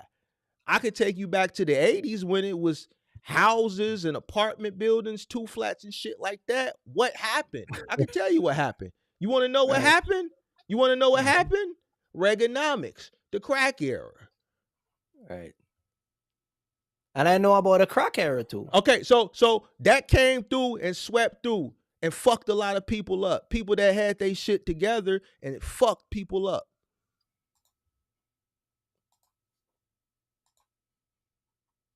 You wasn't here for that. You weren't there. What Cameron say? You weren't there. I was there. I was old enough at that time period to remember what was going on. It hit close to home. It hit close to home. You dig what I'm saying? So hold I know on. what you're saying. Hold on. Section 8. You know why the shorties running around? Ain't no 2-parent household, because it was designed to keep the man out the crib. Here, listen. You talk about lazy, you got the government that's making people comfortable with being lazy. But that's a mindset though. That ain't got nothing to do with the government. That's why they play mind games. They control your mind. Certain programs you watch, the music. Kirk, all this shit is done by design. Now, here's the thing. We can look at it from a point of view on, you can have a strong mind and you cannot let what they put in the media, on TV and on the radio, influence you. Yeah. But at the end of the day, not everybody is that strong mentally, especially when they program it to a point where you keep seeing it. See, I'm old enough to remember when music was positive.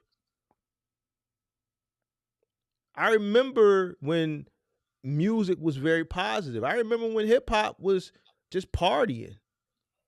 And then I remember when it transitioned into killing and death. And then I remember when it transitioned into drug dealing and trapping. And then I remember when it transitioned into what we see now is drilling. Look at the movies. See, you don't pay attention. Every single show you watch now has some type of gay plot. The brother is gay, the sister is gay. I remember when they first started programming that shit back in the late 90s when Ellen came out. I remember watching The Wire in 2002 with Omar.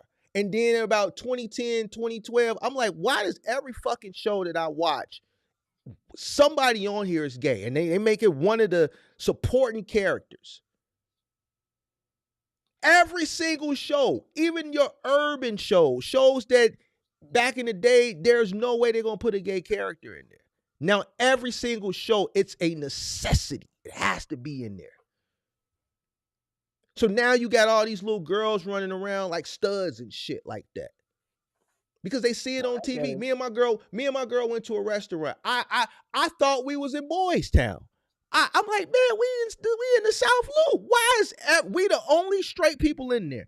I'm like, okay, it ain't June, so the gay parade ain't going on. It's fucking October, but it ain't nothing but studs and films. We the only straight couple. I'm like, bro, we ain't in Boys Town. What's going on? Mm-hmm. They see it, and they see it, and they see it, and then they hear it, and then they see it, and then they see it, and then it gets conditioned, it gets programmed, they get hypnotized by it. Only it's a few small percentage of people see what's going on and don't let it affect you, but the majority do. So you sitting up here telling me, and I just let you talk. I just let you talk because you're going to talk yourself into the corner. One thing you know about me, I get quiet and I just let you talk, and then I come in and clean shit up, and then I just add it to my list of W's. You weren't here. Now, this shit goes back beyond my existence. I was born in 1980. We can go back to the heroin epidemic. Before my time. This is systematic. It goes on and goes on and goes on. I see it happening just from my city alone. We were the predominant minority. We're not even the predominant minority in Chicago no more. Hispanics are. We like neck and neck. They got us beat by like 1%. We ran this city. This was a black city. Chicago was we ran this city. We ain't even the majority no more. The dominant minority no more. Mm-hmm. We not reproducing at the rate of Hispanics. We getting conditioned, killing each other off. All this is done by design. That's why I just sit and let you talk. It is what I sit it back. is, man. I sit. No, don't get quiet now. No, it is what it is. I mean, don't get somber now. Hold on, don't get somber now. Hold on, because when I gave you the opportunity to come with the facts, only thing you kept doing is saying we lazy, we don't want to work. Okay, so then here's the thing, smart guy. Why? You have to answer the question why. Why is this one group of people? Why are they behind? Why are they like this? I mean, I get the whole condition thing, but right still, everybody got a choice at the end of the day, though. So no, Kirk, not everybody. Yeah, okay, that's just like saying 90% of the people that come into the box shop business fail. We live in an era now where if you still falling victim to some of the stuff that goes on. No, you're wrong, Kirk. You're wrong. Yeah, you're wrong. Listen. I gotta hold on. I gotta get off because I gotta get my brother. You gotta get your brother. My brother. Yeah. Your brother don't know how to take no Uber. He can't take no Uber. Send him an Uber. No, we don't have no 30 Uber. We don't have no Uber. We don't have no Uber over here. Hold on. Wait a minute. Hold on, Kirk. When you came to Chicago, I had you riding around in a black car service. Yeah. You had a chauffeur getting out, opening the door for you.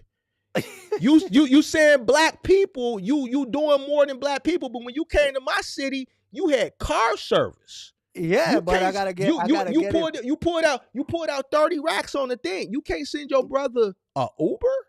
Uber is not around here. Kirk, Uber this is don't run around 2025. here. You live in the Uber suburbs of Philadelphia. So you tell me, Uber don't run around here. Philly don't got no Ubers? You living right not outside around of Philadelphia. Here. It takes us like maybe 30 minutes to get an Uber. Order him an Uber. He there now? He waiting on you now? Yeah, he's waiting. He's texting me. He in the truck, right? I will order my own. Yeah. He can sit there another 30 minutes. All right, let me call you back on the phone then. Oh, you talking to me? Yeah.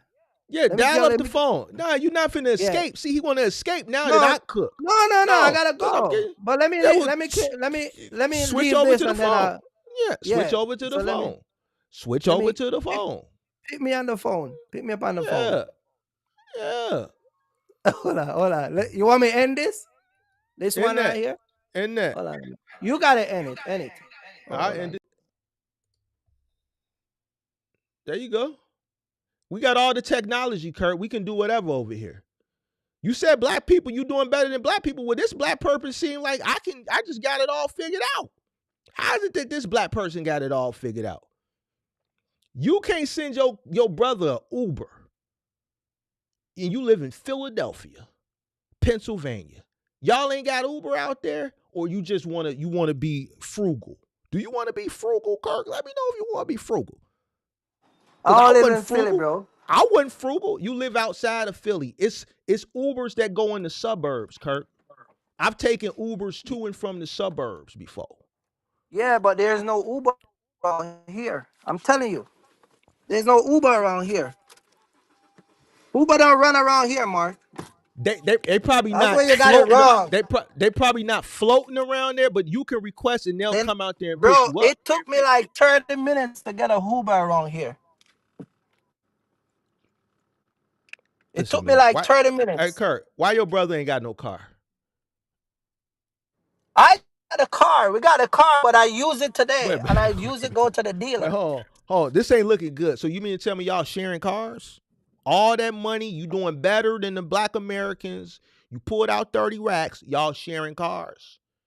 Don't tell me y'all sharing cars. I drove the truck and the car was out there and I took it. You took it? I don't be driving up and down with my car. Took the car? My car stay for the weekend ride, man. You want me to show you one of these days? No, I'm just trying to figure out why y'all picking up grown people. Why grown people got to pick up grown people. I'm here. Mark. I'm here. Now you got bad service. Man, this ain't ending well for you. It turned out, see how right when I get to cooking, then it's shit just you got to go run chores and do errands and shit like that. You know what I'm saying? Yo, sorry about that. I was connected to my Wi-Fi, and this phone battery is gonna die. Now the phone gonna die. All right, man. Whatever, bro. Yeah. All right, man. So, yo, what were you saying about what you was gonna say? Nothing, bro. You got to pick up your family, and y'all got chores and hello. Yeah, I'm here. Yeah, you got chores and shit, bro. You see, I'm sharing car. I told you the car I drive. I don't post it on the internet. You never seen it. I got cars. Yeah, all right. What they got to? All right, Kirk. We got Kirk. cars on Crib Mark. All right. So check it out. Yeah. The reason why things are the way they are is because the powers that be want them to be like this. If they wanted us to be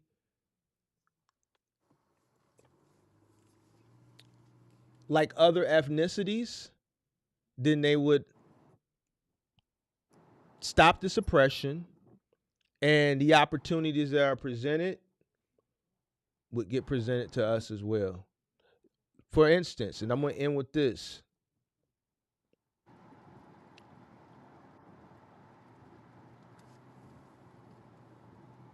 There was a infusion of a ethnicity that was just allowed into this country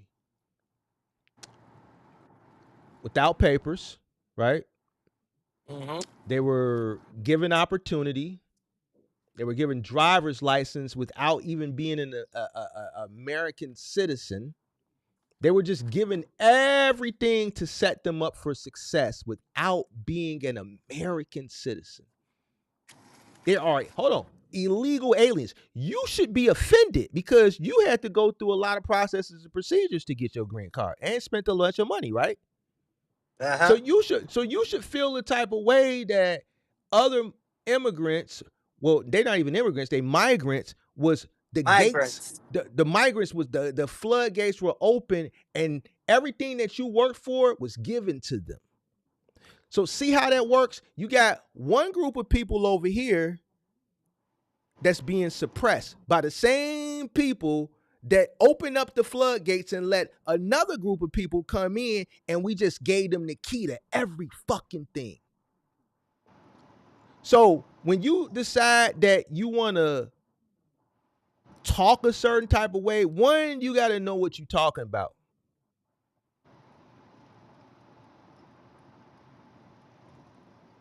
If we could be in a position to be like Caucasians and other ethnicities, the powers that be, they would take their foot off our neck. They would stop programming us. They would stop conditioning us. Like, listen, this shit is done by design, Kirk.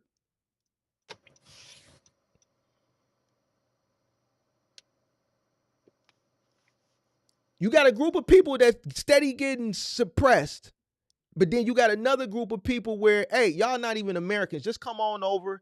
Don't worry about it. We're going to give you $500 a day. Go get your food. Go to the movies. Spend it all. Because the next day we're going to give you another $500. And we're going to put you into the apartment. Go down to the DMV. Get you a driver's license. Don't worry about it. We told them, don't worry about it. No, you fine. Don't worry about it. Just go down to the DMV. They're going to give you a driver's license.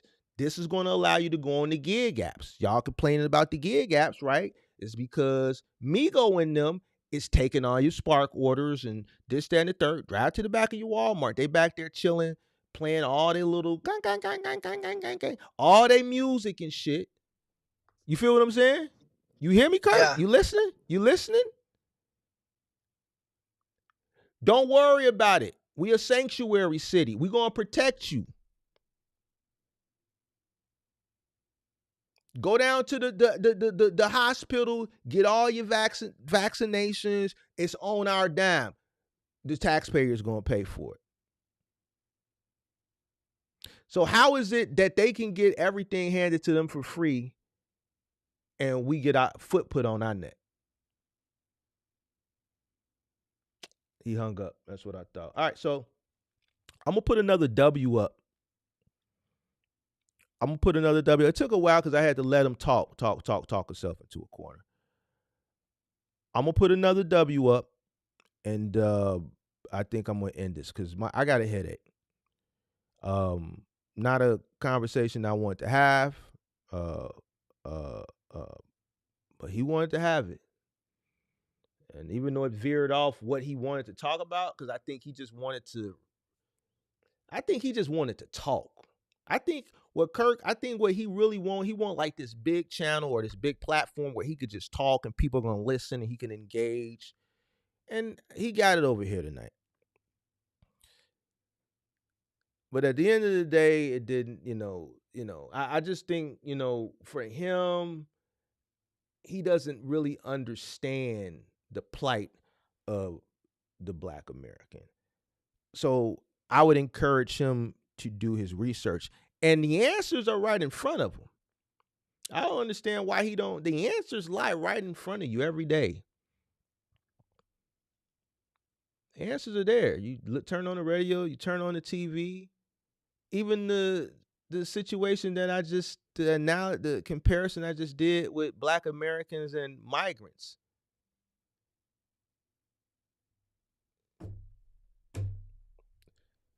On that note,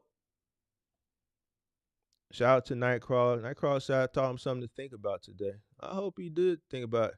He couldn't argue with what you were saying.